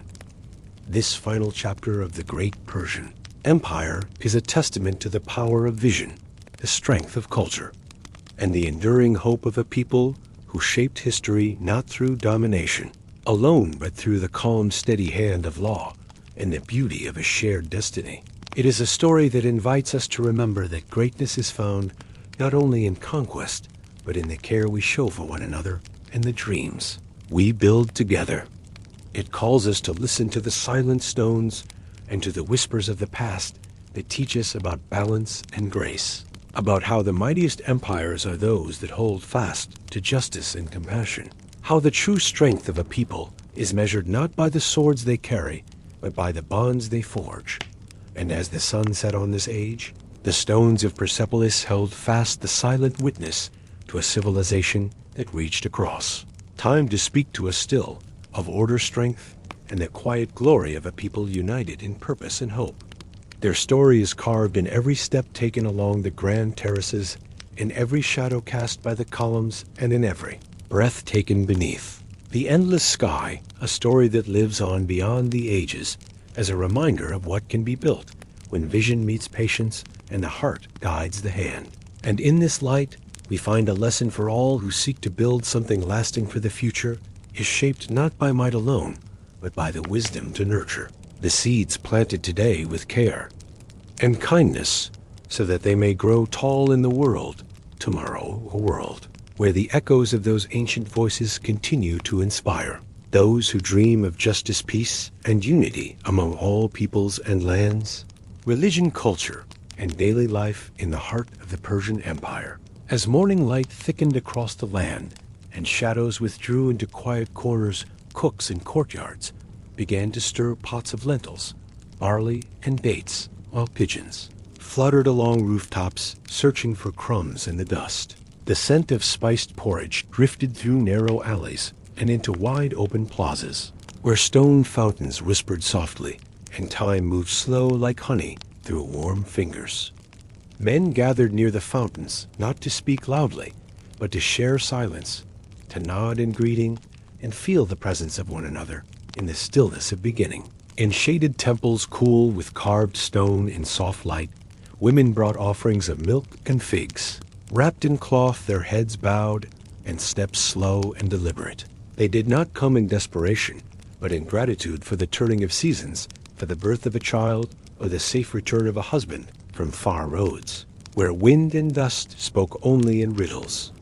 The priests received their gifts with open hands and bowed heads, not as masters, but as keepers of a flame passed from generation to generation without end. Children sat in open courtyards beneath fig trees, where older women traced letters into soft earth with sticks, whispering ancient words that carried the memory of kings and gods. The alphabet was a kind of prayer, a way of giving shape to thought and spirit, and even the act of learning was wrapped in the gentle patience of those who knew the value of each word. As they learned to write their names and the names of stars, they were also taught to write blessings onto cloth, to be tied onto trees or worn close to the heart in the great halls of Persepolis, where columns rose like trees toward the sky. Artists and craftsmen moved quietly through their tasks, shaping tiles that shimmered with the blues of mountain skies. They painted with brushes made from fine hair, dipping into pigments ground from stone and flour. And when they painted a bird or a fire or a king, they did so as if painting a part of the world itself. Each line was a prayer of precision and balance, each curve an offering to the harmony that held the empire together like gold thread. Hidden beneath fine silk, at the edge of the city gardens bloomed not in wildness, but in careful design, with rows of pomegranate and almond and vines that curled like calligraphy along stone walls. Servants walked slowly between the trees, carrying baskets of petals and herbs for temple offerings, moving with grace as though the air itself was sacred and must not be disturbed. These gardens were not only for beauty, but for reflection, where nobles and priests alike could walk in silence and listen to the soft hum of bees and the deeper hum of memory. Travelers arrived at city gates, wrapped in cloaks faded from desert sun, leading camels heavy with salt cloth and tailies from the far ends of the empire. They spoke little at first, offering only signs of respect to the gatekeepers and sharing water before words, for in the Persian world water was life, and to offer it was the highest kindness. When they finally spoke, their voices were soft, but full of wonder, sharing stories of distant reigns and forgotten temples and the strange music of other lands. In homes made of sun-baked brick and cooled by thick walls, women lit small lamps in corners shaped to cradle, the light letting the flame catch and settle like a sigh. They ground herbs for medicine and incense for prayer, moving with rhythm, born of endless repetition hands, remembering what the mind no longer needed to think. In each home, the center was always the hearth, not just for warmth, but for presence, for continuity, for the silent connection between those who came before and those still to come. At noon, the sun rested high, and the streets grew quiet as even the market paused beneath woven shades and stone colonnades where shadows offered shelter like an old friend. Meals were taken slowly on cushions, close to the floor, with dates, almonds, soft bread, and curds, often shared between neighbors without ceremony, but always with grace. Even in moments of rest, conversation was not hurried nor idle, but offered gently, as if each word held weight and must be given with intention and kindness. Across the land, from mountains to valleys, people prayed not in public display, but in small moments, in the turn of a wrist, the lift of a brow, the folding of a cloth with care. Prayer was not always a spoken act, but a way of moving through the world with reverence, of walking gently across the earth, as though the ground itself held memory. The empire was large, but its soul was carried in each humble gesture, in each careful word, in each breath drawn beneath the gaze of stars and firelight. In the evenings, as sun slipped behind mountains and coolness settled over rooftops, lamps were lit not all at once, but in soft succession. Like stars returning to their place in the sky, families gathered in courtyards to eat. Again, this time slower still, with stories told over bowls of rice and dried fruit and tea spiced with cinnamon or cardamom. Children leaned against the knees of elders, listening with half-closed eyes to tales of wise men, fire spirits, and the faraway cities that glittered like dreams. The air smelled of ash and jasmine, and the gentle sounds of flutes echoed faintly from terraces where young men played not for applause, but for the simple pleasure of sound and silence. Music was not to distract, but to calm, to guide thoughts back toward the fire and sky and into the quiet center where the heart could rest without fear or haste. Even the dogs lay still in the doorways, eyes half open, ears twitching as if they too knew. This was a sacred time, a time between the day and night when all things softened. At the heart of it all was the temple fire, always burning, always tended by hands that did not tremble robes, that did not rustle voices that did not rise. The fire was not fed with haste, but with respect, as if each twig and root carried memory from the earth and must be placed with care and intention.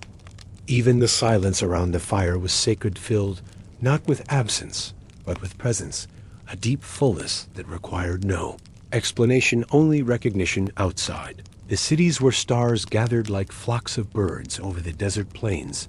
Shepherds sat by low fires rubbing their palms together and speaking the same prayers whispered in palaces. They looked to the sky not for signs, but for company, and in the still dark, their songs rose slowly like smoke, curling around the thoughts of gods.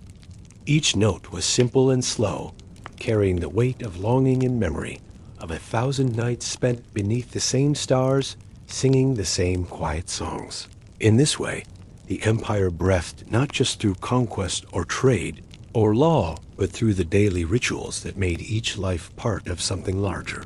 From the quiet markets to the high halls, from the shepherd's fire to the temple flame, the people lived not in fear of gods, but in gentle communion with the sacred. The sacred was not distant or hidden, but present in each step, each word, each kindness, given without thought and received without demand. And so the night deepened as it always had, soft and still, with wind curling gently through date palms and lanterns, flickering along empty streets like thoughts drifting before sleep. Children were carried to their beds, their hair smelling of smoke and bread, and their dreams filled with visions of birds and flames and the voices of ancestors calling across time. And above it all the fire burned on, never loud, never fading, a quiet heartbeat at the center of a world held together by devotion, memory, and light. In the wide courtyards of Persepolis, where carved pillars rose like frozen hymns against the sky, the breeze carried the scent of cedar oil and soft dust. Servants moved slowly through stone halls, wiping polished floors with cloths soaked in scented water, their footsteps lost beneath the stillness. And high above them, falcons turned lazy circles in the blue sky, watching the empire below with eyes as old as time. Along the wide stone avenues, priests walked with care, their robes catching the morning sun like pale sails across a golden sea. They stepped softly, passing under reliefs of kings and warriors and lions and gods etched into the very bones of the palace. Their mouths moved in silent prayer, not as command, but as reminder that the world must be tended like a garden of flame. Children gathered near fountains at the edge of shaded courtyards, chasing one another with quiet laughter and dropping pebbles into the clear, cool water. Old men sat nearby, wrapped in cotton and wool, telling stories of fire and shadow of the time before time, when the world first opened its eyes. Their voices were soft and slow like water over stone, meant not to excite, but to calm and to carry the mind gently into memory. In the kitchens of noble homes, where wide stone hearths held the coals from last night, cooks moved like dancers through their morning rituals. Bread was shaped slowly, with fingers dipped in oil, and bowls of pomegranate molasses sat glistening like rubies beneath hanging herbs. There was no haste, only rhythm and care, and the gentle hum of a life lived through touch and scent and steady repetition. At the temples just outside the city walls, women came at dawn, wrapped in simple shawls, carrying clay bowls filled with rose water and honey. They lit small fires of dried date palm leaves and closed their eyes, not asking for anything, only offering thanks for the sun and wind and breath. Their prayers had no words, only motion and silence, and the deep knowing that the sacred lived in every grain of sand beneath their feet. Merchants in long robes bent to arrange their tables with ivory combs, painted glass jars, and rings carved from carnelian and jade. They smiled not as sellers, but as hosts, welcoming passers-by with warm eyes and small cups of date wine sweetened with cinnamon. To bargain was not to argue, but to share a moment to trade, not only goods, but stories, blessings, and quiet goodwill. Shepherds returning from the hills paused by small shrines, marked with stones and wildflowers, laying down a handful of barley before moving on. Their sheep wandered across soft hills where the earth turned gold in the heat of the morning and the sky stretched wide with peace. And in their hearts they carried old songs of the fire that waits, of the truth that walks of the light that will never go out.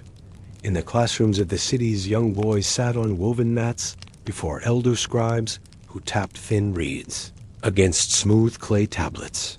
They learned not only to write, but to think, to listen, to sit in silence, and to understand that words were seeds, not weapons. Each lesson was a thread in the great cloth of knowledge, woven slowly, carefully, and passed down through the breath of the teacher. Noble women rose slowly in their inner gardens, stepping barefoot on marble, warmed by the morning sun, and running fingers over jasmine vines. They wore linen veils and kohl at the edges of their eyes, and they whispered stories to each other in voices softer than birdsong. Their power was quiet, woven into the fabric of the home, into the rituals of hospitality, of grace, of strength, behind every threshold. Priests in white stood before sacred flames that danced in enclosed temples, where even the air felt blessed, and the silence rang like music. They burned fragrant wood, and crushed leaves, and cast seeds into the fire, each movement slow and precise, as though touching the heart of the world. Around them the smoke rose like a river of prayer, a path between what is seen and what is known, but never spoken. In far provinces at the edge of the empire, people greeted the morning in ways shaped by mountains, rivers, and sand, all different, yet held together by the same sun. A man in Bactria lit incense near a shrine carved into stone, while a family in Lydia left honey cakes by the roots of an olive tree. And though they spoke in different tongues, they all looked to the same sky and bowed their heads before the same sacred flame. Travelers from distant lands entered Persian cities through great gates watched over by carved beasts with wings and eyes of stone. They were greeted not with suspicion, but with open hands, water dates, and rest for their camels, before any words were asked. In Persia, the guest was holy, and the path of kindness was not just custom, but faith carved into the heart of every home. Fishermen at dawn along the rivers cast their nets with prayers, mouthed toward the sky, asking not for riches, but for enough. Their boats moved slowly through reeds and reflection, and the sound of water, dripping from wood, was the only music of morning. They carried their catch to market in silence, wrapped in woven cloth and bound with care, as though delivering a gift. In the mountain villages, old women pressed herbs into stone bowls, crushing slowly as they hummed songs taught by grandmothers long gone. They made ointments for burns, teas for sleep, powders for fevers, and offered them with a kiss to the forehead and a hand over the heart. They were not called healers, only mothers and sisters, and yet in their touch was the memory of every cure the empire ever knew. As noon neared and shadows shortened, temple bells rang again, not loud, but soft, a low hum that spread across rooftops and fields. People paused where they were, lifted their eyes for a moment, and gave thanks without speaking, without moving, only breathing. It was a moment that belonged to all and to none, a thread of peace that tied the empire together across space and time. Scribes in the royal archives copied edicts and hymns onto long rolls of leather, inked in black and red, by hands that shook only with age. They worked in rooms filled with light filtered through lattice stone and the scent of ink, parchment, and cedar. Bark lingered in the air. Their silence was sacred, broken only by the scratch of reed on skin and the slow turning of memory into written breath. At the edge of each village stood a post where offerings were made for spirits wandering the wind. Small bowls of milk, cakes of barley, and handfuls of salt. Children learned to leave something behind when passing by, and to speak softly when the wind changed direction. They were taught that the world was full of unseen eyes and unheard songs, and that reverence was the shape of wisdom. In the afternoon heat, when all things slowed, the streets emptied and shutters were drawn, and the empire seemed to exhale again. Within shaded rooms, people rested on mats of woven reeds, letting time pass like a slow river with no need to rush or fill. The silence was not emptiness, but fullness unspoken and deep, stillness that cradled all things in calm and care. And through it all the fire still burned in the temples, in the homes and the hearts of the people, not to consume, but to remind that light is never lost, that truth walks with quiet feet, and that in every breath is a choice to tend the sacred or forget it. And so they lived each day with purpose, not loud, not proud, but steady like footsteps in sand that disappear yet always lead home. In the narrow alleyways between stone homes, the scent of cardamom and dried figs floated in the morning air, while vendors laid down cloths to display, bracelets of shell and copper beside folded silks and carved wooden toys. Children played between the stalls, tracing lines in the dust, with sticks, their laughter echoing against mud brick walls as old women watched from shaded porches, their hands busy weaving threads into long narrow rugs dyed with indigo and saffron.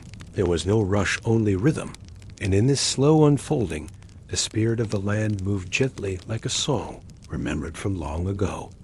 In the wide courtyards of the noble estates, water flowed quietly through stone channels lined with lily and reeds, while musicians sat cross-legged, tuning lutes with fingers trained by years of quiet study. The strings hummed like bees in summer, and the melodies they played were not for performance, but for prayer, for memory, for the sound of time as it moves through gardens and hearts. And beneath the hanging vines where shadows danced across marble, young girls practiced the art of stillness, learning to sit like the moon, watch as the sea, patient, graceful, unshaken. Inside workshops built into the earth, where air stayed cool, even in the heat of high noon, potters turned wheels slowly their palms, shaping vessels as their fathers had done, their grandfathers before them. Clay rose like smoke from the ground, formed by hand, by breath, by silent attention. And when the pots were left to dry in the sun, small children would sit nearby, tracing shapes in the dust beside them. They were not told to learn, they simply watched and waited. And in watching, they remembered what the earth had taught long before words ever did. In a village near the border, where the empire met mountain and salt traders returned from long roads, their faces wrapped in cloth, their feet worn by the sand and stone of distant paths. They brought not only goods, but stories of temples, carved in cliffs and rivers that sang beneath the moon, and people who bowed to the same flame in different tongues. They shared these stories beside fire circles with bowls of lentils and dried lamb, and their voices rose slow, like smoke curling into the stars. The temples on the hillside shone pale in the late sun, their stone walls warmed by the day and holding the heat. Like memory pressed into the earth inside, the priests moved slowly, casting powdered resin into the sacred fire, watching as the smoke rose in curls that caught the light like silver cloth floating in still water. Their prayers were not shouted, they were breathed as if the air itself might carry them into the sky and turn them into cloud and thunder and the first drops of rain. Along the river where reeds bent gently in the breeze, mothers bathed their children in quiet pools, rubbing their skin with sand and fig soap and singing soft songs older than the empire itself. Birds darted across the water, catching flies in bursts of light, while old men mended nets. Beneath fig trees, their fingers moving with the surety of age and memory, the river flowed without hurry, reflecting the sky, the hills, the tall grasses, and in its reflection, all life seemed to move with grace and quiet understanding. At twilight, in the open fields, where barley shimmered like gold in the dying light, farmers stood beside their oxen, offering a handful of grain to the wind before returning home.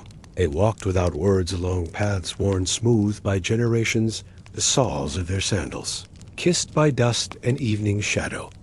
And overhead, the first stars began to pierce the sky, each one a lamp hung by unseen hands, reminding all below that time was a circle, not a line. Inside, homes lit by oil lamps, whose flames danced on clay walls. Families gathered cross-legged to share flatbread, goat cheese, olives, and apricots dried in the sun.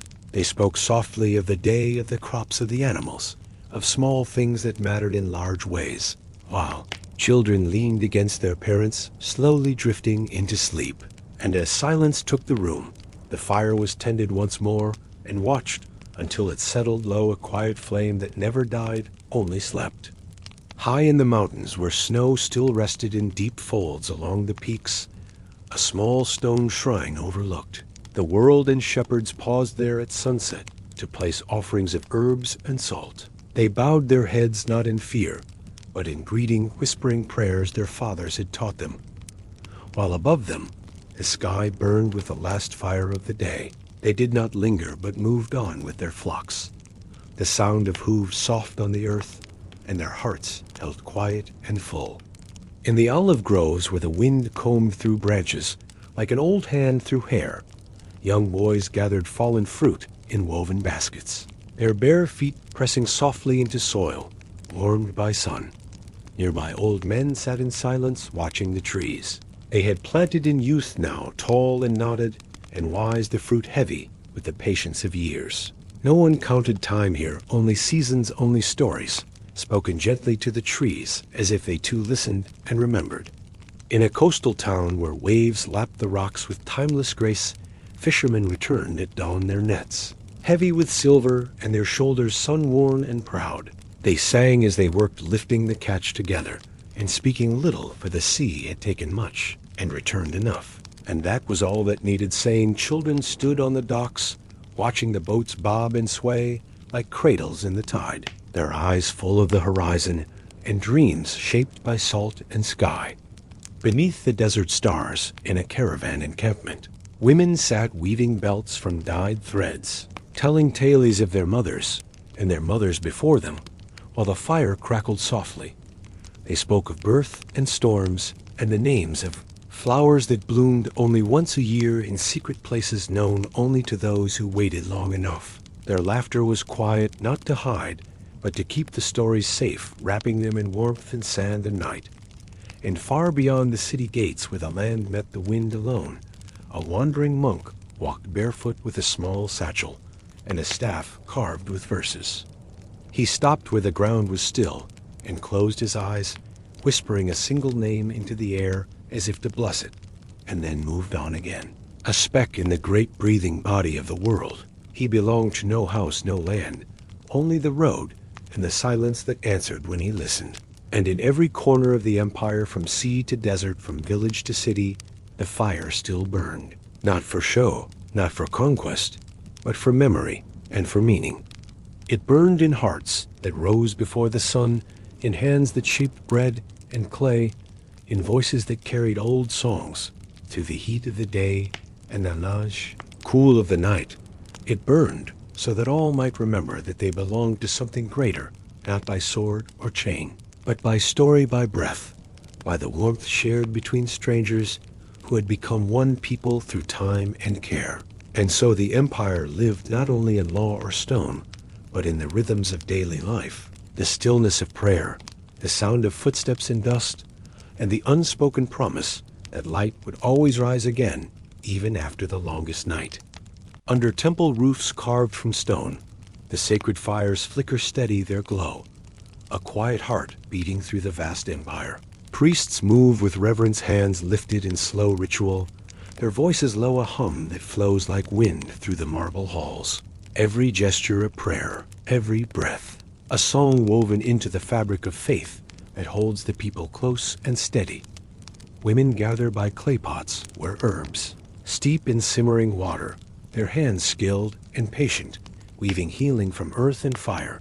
The scents of rose and myrrh mingle with quiet chants that rise like smoke curling into the vaulted sky. These moments are both medicine and prayer, the body and spirit tending each other with gentle care.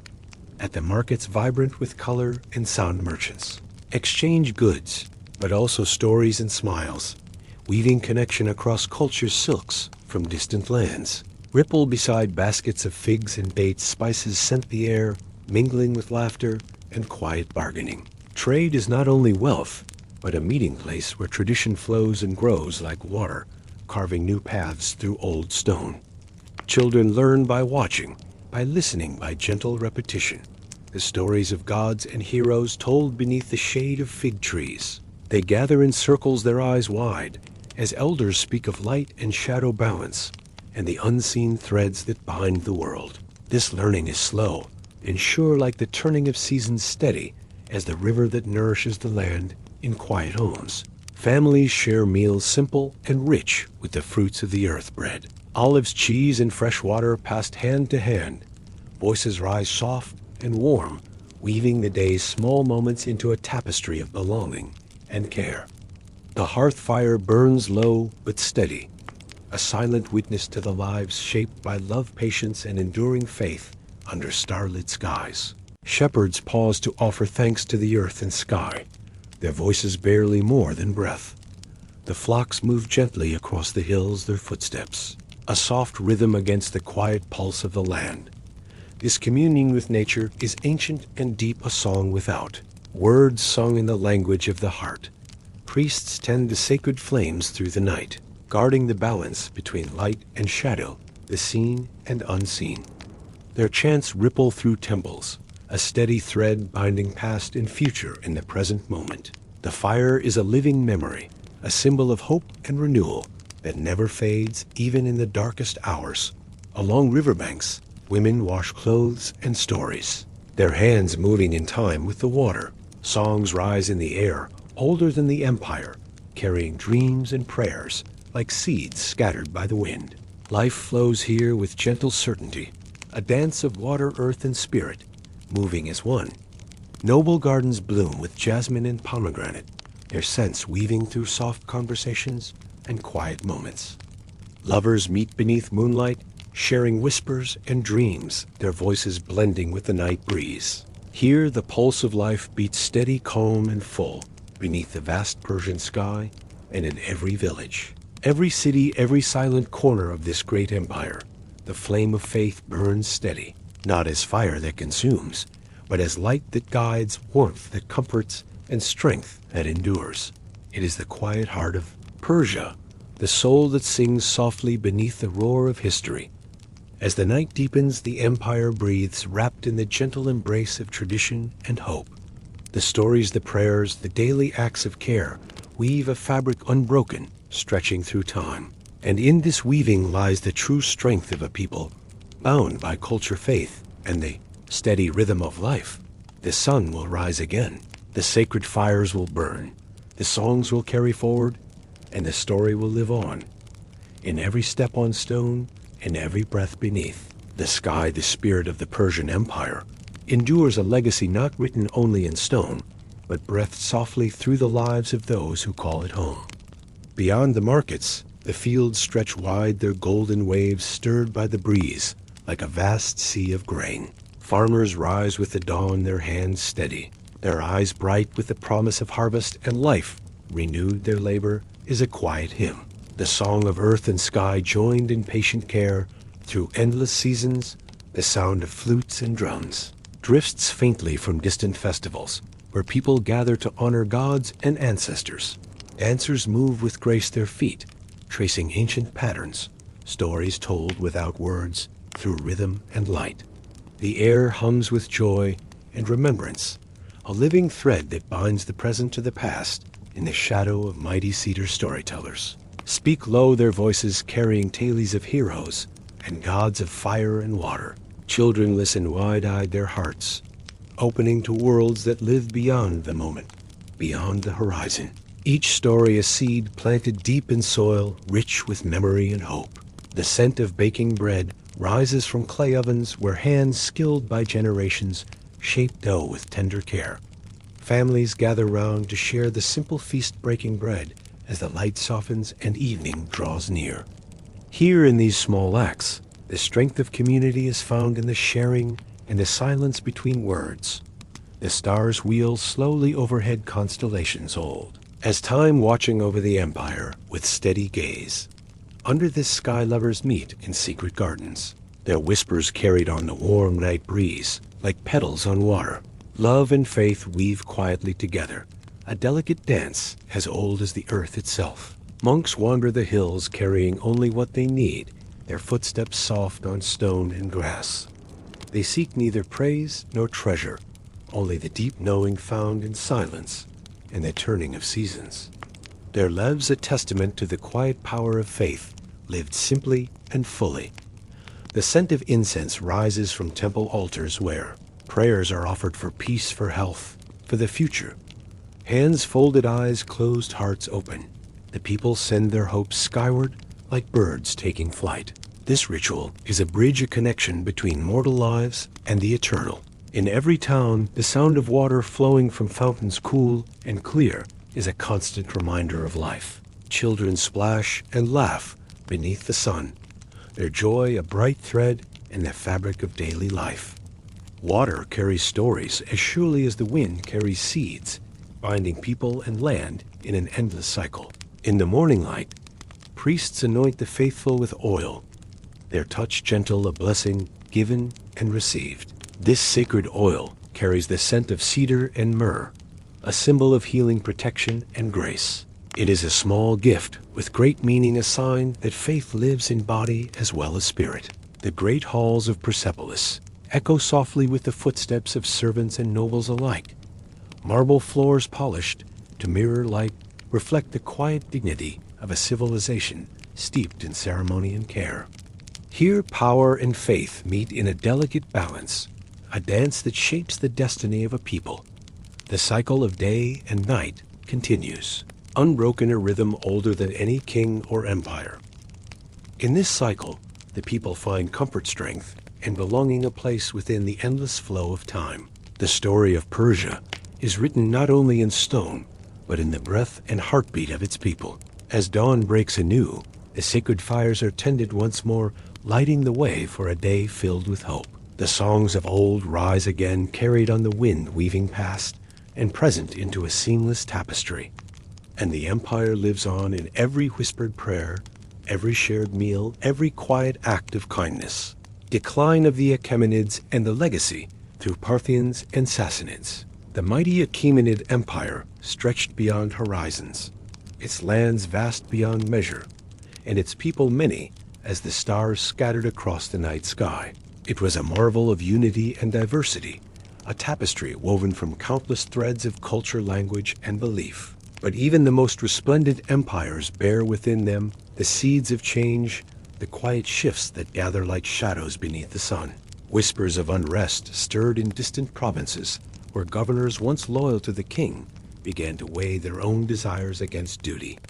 Far from the marble halls of Persepolis, where kings once ruled with divine authority, there was a growing restlessness. New powers eyed the riches of Persia, the fertile lands, the wealth of cities, and the promise of control like hawks circling on the wind. The golden age slowly gave way to a twilight, touched with uncertainty and strain. The great roads, once bustling with messengers and merchants, echoed now with the footsteps of soldiers and the murmurs of fear. Cracks formed beneath the grandeur of palaces and statues as internal divisions and external threats pressed in from all sides. Battles raged far beyond the heartlands, where the pulse of Persepolis had once been the steady rhythm of empire. Armies clashed in deserts, where the sun scorched the earth, and mountains, where the cold wind howled like lost spirits.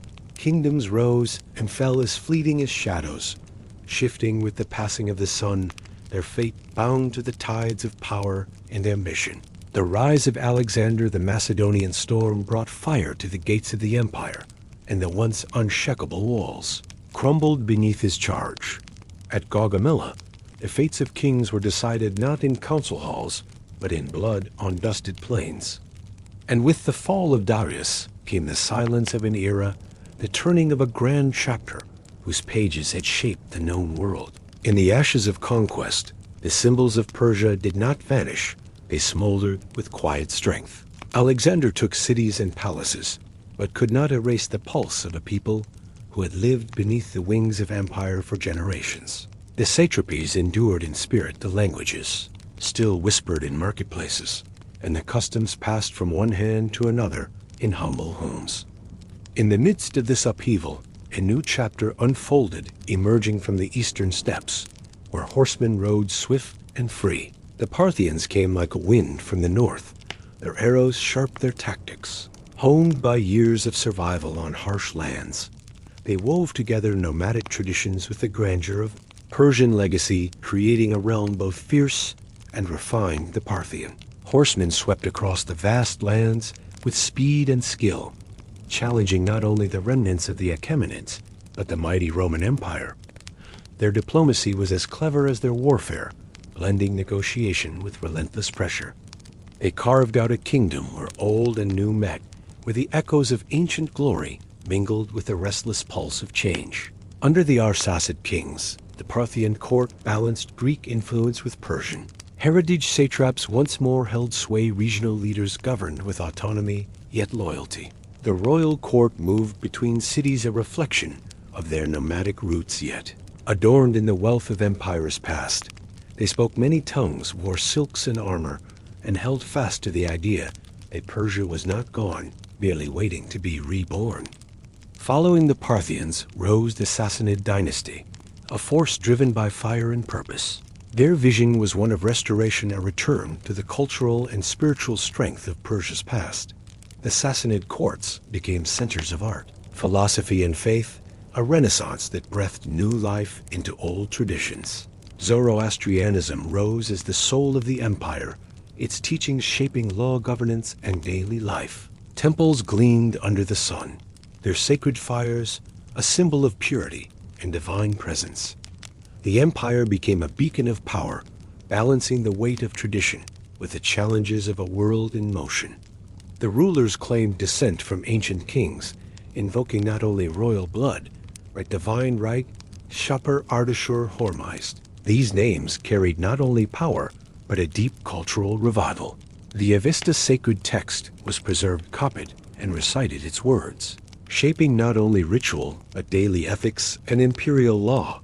Trade flourished along the ancient silk roads, bringing silk spices, precious metals, and ideas from east to west.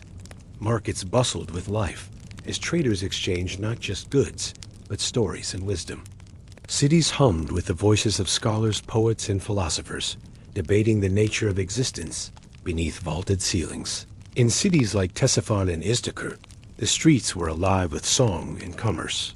Caravans from China and India mingled with Roman merchants and Arab scribes. Jewelry, books, perfumes, and medical knowledge flowed like rivers, connecting civilizations through curiosity and need.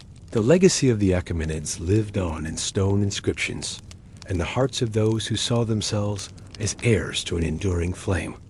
This legacy was not static, but vibrant, a thread woven through the changing fabric of time. The history of Persia was a living story told again and again by those who carried its memory forward. Palaces echoed with stories from long ago, poems recited by firelight told of heroes who once ruled from mountain to sea. Children learned not only from their fathers, but from the tales etched in monuments and passed between generations. The fire that burned on altars was the same fire that had burned in Pasargadae and Persepolis, unbroken and sacred. Yet the Sassanid Empire faced pressures not only from rivals without, but from currents within. Religious shifts, cultural exchanges, and the demands of governance challenged rulers to adapt. Borders were not mere lines on maps, but frontiers where peoples met, clashed, and blended, creating a mosaic of complexity and life. From the deserts of Arabia came new ideas and new threats. From the north came raiders seeking plunder. From the east came nomads with eyes set on settled lands. The empire defended its soul with walls and warriors, but also with philosophy and law. The empire was a land of many voices, a place where different faiths coexisted, where art and architecture spoke of a rich cultural dialogue. From the towering walls of Ctesiphon to the farthest village, the spirit of Persia endured. It was a story of resilience, of renewal, and the eternal human search for meaning. An order in a world that is ever-changing. Architecture soared into the sky. Arches, domes, carvings that told stories of gods and kings. Mosaics covered walls with light, and pattern inscriptions bore the names of rulers and the laws they decreed. And through all this, the spirit of Persia rose again, proud not only of what was, but what could yet be. The decline of one dynasty made way for the rise of another, each shaped by the echoes of the past, yet forging its own path. The Parthians and Sassanids each contributed to the unfolding tapestry of history, adding layers of depth and color. And in this weaving, the spirit of the Persian Empire lived on not as a relic of old, but as a living force pulsing through time and memory. The passing of empires is not merely an end, but a transformation, a movement like the turning of seasons. The soil may shift, the trees may bend, but the roots run deep, holding fast to the essence of what once was. Through war, peace, diplomacy, and culture, the story of Persia was carried forward by those who believed in its enduring light, in the quiet moments between battles, in the hum of marketplaces, and the hush of temple prayers. The soul of Persia breathed. It was found in the hands of craftsmen shaping clay and metal, in the voices of poets, singing under moonlit skies. It was written in the stars and whispered by the winds across the desert plains, a reminder that greatness is not only in conquest, but in the heart of a people. The great palaces and tombs that dot the lands are but stones without the stories that live within them. Stories of kings and commoners, scholars and warriors, women and children, all woven together in the fabric of empire. This fabric stretched across centuries, binding past to present and present to future. As the sun sets on the Achaemenid glory and rises on the Parthian and Sassanid dawns, the pulse of Persia remains steady, a rhythm that beats through history, carrying lessons of resilience, adaptation, and hope. And as long as those stories are told, as long as the fires of memory burn, the spirit of Persia will endure, a light to guide all who seek wisdom and peace. The decline of the Achaemenid Empire did not arrive in a single moment of disaster, but rather unfolded over long years, a slow fading like the last light of day, stretching across a vast horizon. The empire, once mighty and meticulously ordered, began to creak under its own weight and size. Its great web of satrapies stretched from the eastern steppes to the shores of the Aegean began to loosen at the seams. Far-flung provinces no longer trembled at the distant echo of royal messengers. Local governors who once bowed before the King of Kings now ruled as petty monarchs in all but name. The influence of Persepolis waned, and its once universal authority became more a memory than a mandate. Wealth, once drawn in abundance from tributaries and trade, grew harder to collect. Rebellions flared in distant corners, and mercenaries grew restless without payment. The military might that had once crushed foes from Lydia to India thinned in both strength and loyalty. The golden lion of Persia now hunted more by ambition than by war. In the west, the Greeks, who had long been thorns in the side of Persian authority, began to rally behind a new figure. Alexander of Macedon came not merely with soldiers, but with vision. He did not seek revenge like those before him. He sought to become an emperor himself, not just conqueror, but successor. He crossed into Asia Minor with an army light in number, but fierce in resolve. And with each step eastward, he found Achaemenid resistance fractured and leadership in disarray. At Gaugamela, the decisive moment arrived. There in the dusty fields, the armies clashed. Despite their numbers, the Persians faltered. The discipline of Macedon and the genius of Alexander carved through the lines of the great Persian host Darius. The third watched as his legions failed to hold, and then he fled, leaving behind not only the field, but the confidence of his people. Darius did not die in battle. He perished betrayed by his own. Once the chosen of Ahura Mazda, the King of Kings fell not to foreign blade, but to the desperation of desertion. In the shadows of a retreating empire, the last sovereign flickered out like a torch. Caught in the wind, then came the symbolic end, Persepolis, the jewel of Ov. Achaemenid pride was set ablaze. Whether by vengeance, accident, or performance, the city burned, columns collapsed beneath fire. Reliefs depicting processions and divine homage melted beneath the heat. The empire that had stretched across continents dissolved not with thunder, but with ash. Yet in that ruin, not all was lost. The Persian way of governance remained like coals beneath embers. Its administrative wisdom, its tolerance of diversity, its roads, its coinage, all lingered. The legacy lay dormant, not dead. From the northeast, from the edges of empire, where nomads whispered of strength and wind and freedom, rose a new force. The Parthians neither related by dynasty nor inherited by right, but they carried with them something ancient and adaptable. They were riders of the steppe and rulers of cities. They fought not in phalanx, but from horseback, loosing arrows while fleeing and returning in deadly waves. They mastered space and surprise, and though they lacked the centralized bureaucracy of old, they endured. The Parthian system was not built on rigid control, but on flexible loyalty. Noble families governed their own lands and paid homage to a central king when balance allowed. In this decentralization, the Parthians found resilience. Rome would press hard upon them, yet they bent and bounced back like branches under snow. Ctesiphon, their capital, stood as a beacon of connection between worlds. Goods from China, India, and Arabia flowed through its bazaars. Philosophies from Greece and Babylon echoed in its halls. The spirit of Persian grandeur remained even if its form had shifted. But time, ever patient, worked its slow erosion.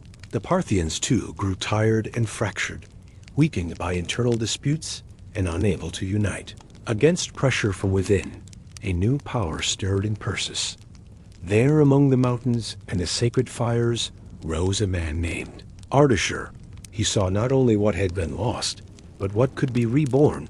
The Sassanid Empire emerged like sunrise over ruins. They looked back to the Achaemenids, not as legend, but as blueprints. Where the Parthians had ruled loosely, the Sassanids ruled directly. They built a state both spiritual and martial. Zoroastrianism rose once more to prominence, becoming not only the heart of faith, but the structure of law. Temples burned with sacred fire, and priests stood as voices of cosmic truth under the Sassanid stone carvings returned. Majestic depictions of kings receiving crowns from gods.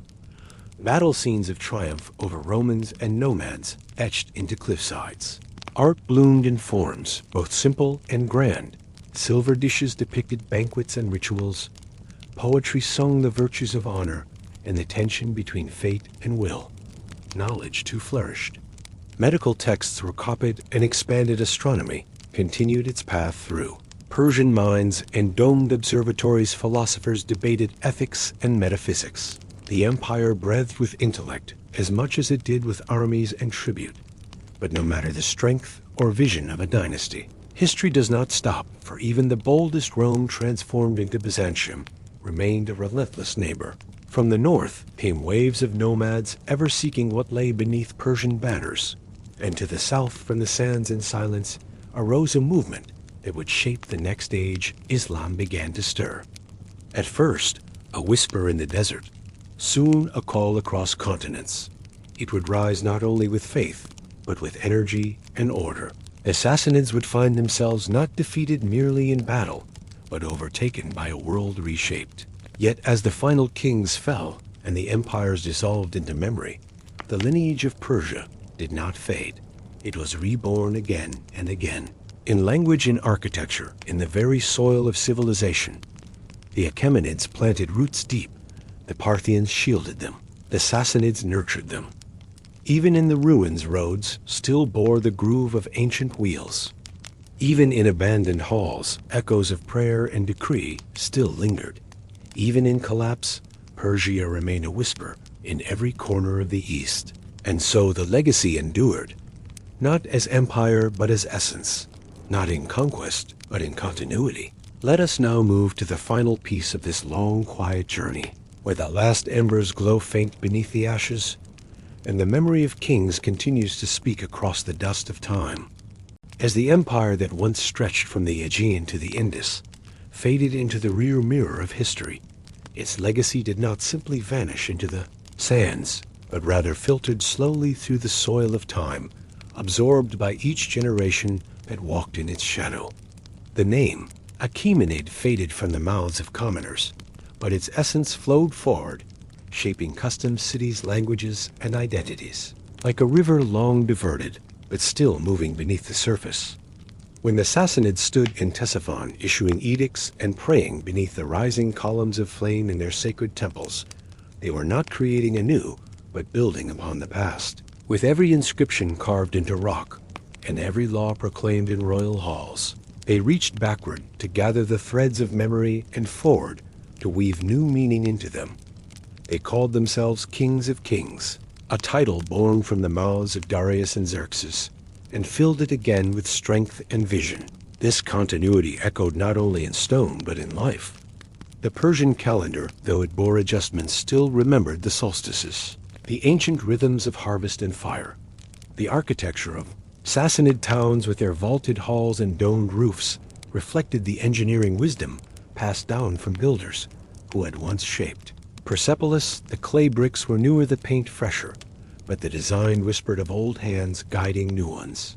And the people who filled these spaces lived lives shaped by legacies they could not always name.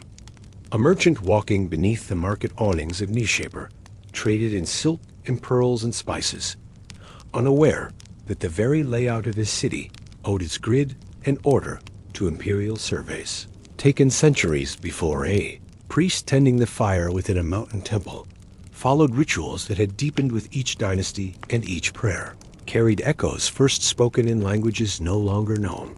The legacy flowed westward too, into lands conquered and claimed, but never fully detached. The Greeks absorbed Persian modes of rule and courtly decorum.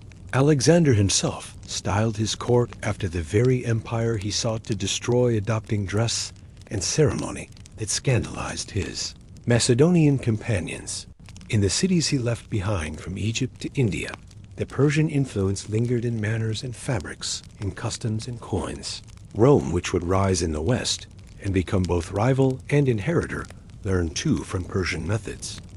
The use of roads of standardized taxation, of incorporating local gods and laws into imperial order, these were not Roman inventions, with strategies refined in the heart of ancient Persia.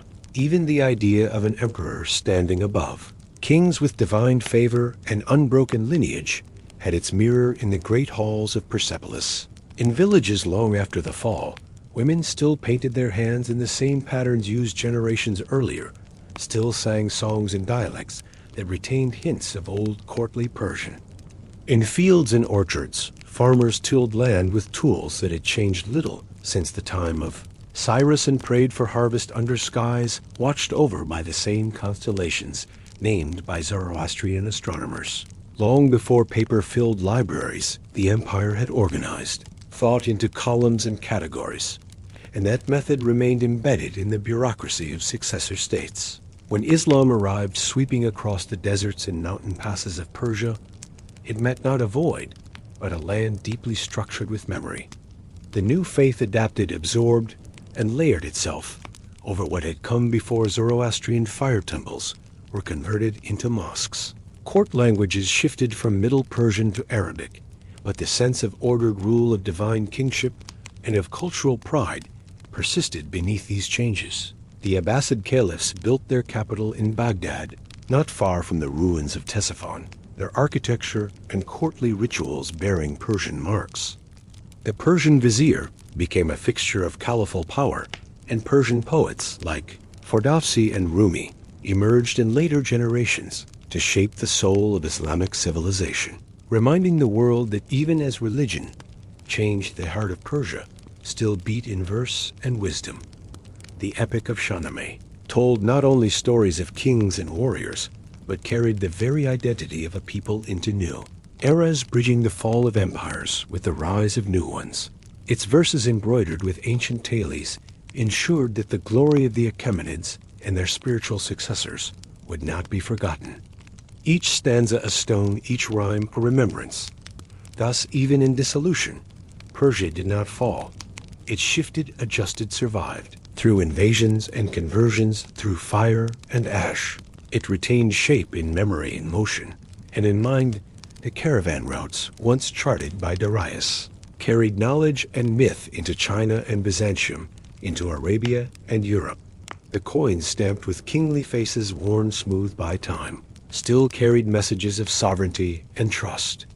What empire, after all, is truly gone when its roads are still walked, when its languages are still spoken, when its art remains etched in cliffside reliefs and its laws echo in dusty archives? The flame that once burned bright in fire temples now flickered quietly in stories and in rituals passed from grandmother to child in the breath of prayer, and the stroke of pen in the patterns woven into carpets, and the food prepared on New Year morning. As the sun finally set on the last vestiges of imperial Persia, leaving behind ruins half buried in sand and memory, it did not mark an end, but a return. The return of a cycle, the turning of a great wheel that bore history upon it, like stars in slow orbit. Persia did not vanish, it transformed. It ceased to be an empire, but never ceased to be a civilization. Let us rest now in that knowledge that what was once built with stone and fire has found its permanence not in thrones, but in thought, not in crowns, but in culture, not in Hermes, but in ideas.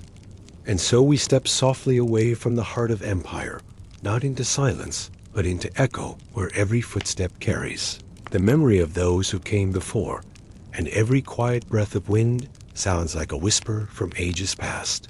As twilight deepened across the vast stretches of the Persian plateau, the Sassanid banners fluttered like whispers of an ancient dream.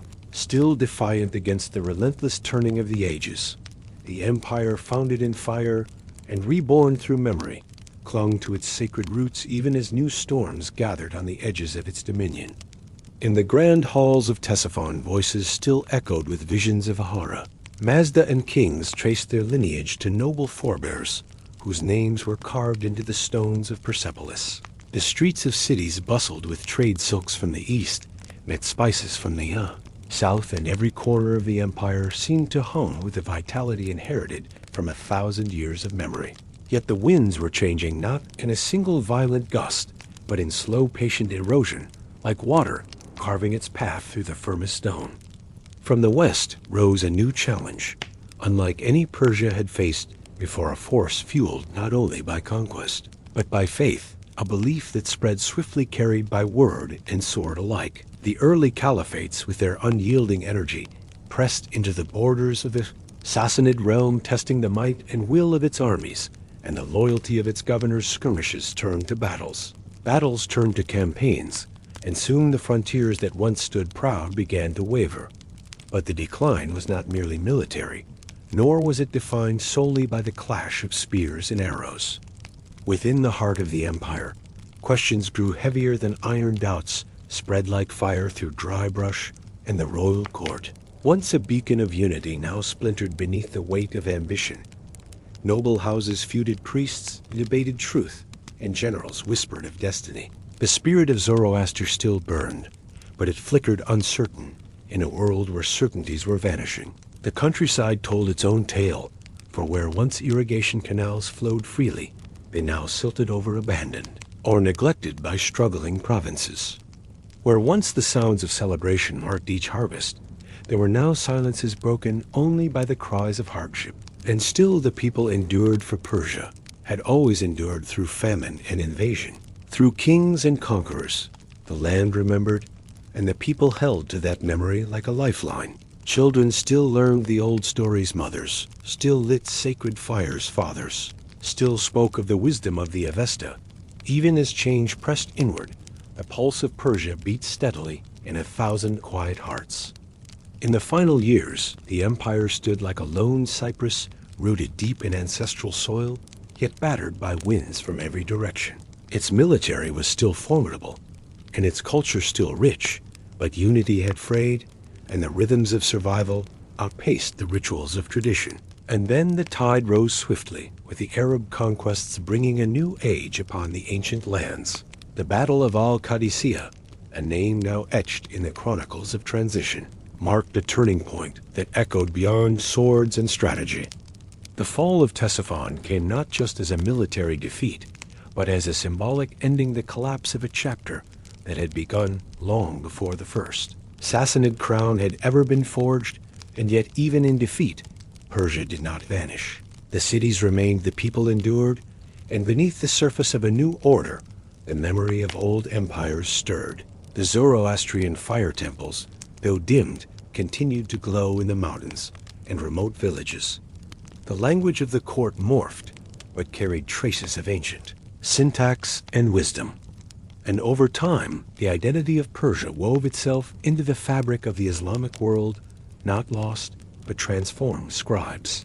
Recorded tales of articher and shepherd poets sang of love and loyalty in verses. Shaped by millennia of expression, the legacy of the Achaemenids, Parthians, and Sassanids did not crumble like ruins in the desert. It lived in ideas, in systems of governance and art, in the flow of commerce, and in the persistent sense that Persia was more than lines on a map. It was a civilization that knew how to reshape itself without breaking, that knew how to whisper its truths even when shouting was no longer possible. Philosophers in distant lands read the works preserved by Persian scholars, marveling at their clarity and depth. Architects borrowed patterns and proportions from ancient Persian design, carrying them to new capitals under new banners. And in the alleys of ancient towns, the sound of children at play echoed with laughter, no different than it had been 1,000 years earlier. In every generation, someone would retell the stories of Cyrus and Darius not just as history, but as mythic memory threads linking the present to a past that refused to fade. And so while dynasties fell and conquerors came, the essence of Persia remained. It shifted and grew like the roots of an old tree, stretching deep and wide, unseen yet powerful. The end of the Sassanid Empire did not mark the end of Persian identity. Instead, it was another transformation, one of many in the long arc of a civilization that had shaped and been shaped by the world. To understand this continuity is to understand the enduring power of culture, of belief, of language, and of the human will to remember, from the inscriptions on forgotten stones to the melodies woven into lullabies. Persia lives not as a ghost, but as a presence, a force carried forward by every soul who holds to the past while stepping into the future. And in that gentle, persistent flame, we see not the ruins of an empire, but the heartbeat of a people still walking forward through time. As dusk settled over the vast stretches of the Persian highlands, the horizon painted in hues of amber and deep indigo, the Sassanid Empire lingered like the last echo of a mighty voice that once sang across the deserts and mountains of the ancient world. Though its strength had been tested, and its borders pressed by wave after wave of foreign ambition, the heart of Persia still beat with the memory of kings and sages, of builders and warriors, and of the enduring fire that had lit the altars since time immemorial. The empire at this stage was not the roaring storm it once had been, but a deep current, steady and slow beneath the surface of change. Its cities still stood proud, though some bore the scars of long campaigns and bitter sieges. Ctesiphon, the splendid capital on the banks of the Tigris, rose with domes and archways that reached for the heavens, echoing with chants of priests and the murmur of traders who crossed deserts and mountains to bring their goods in talis to its gates.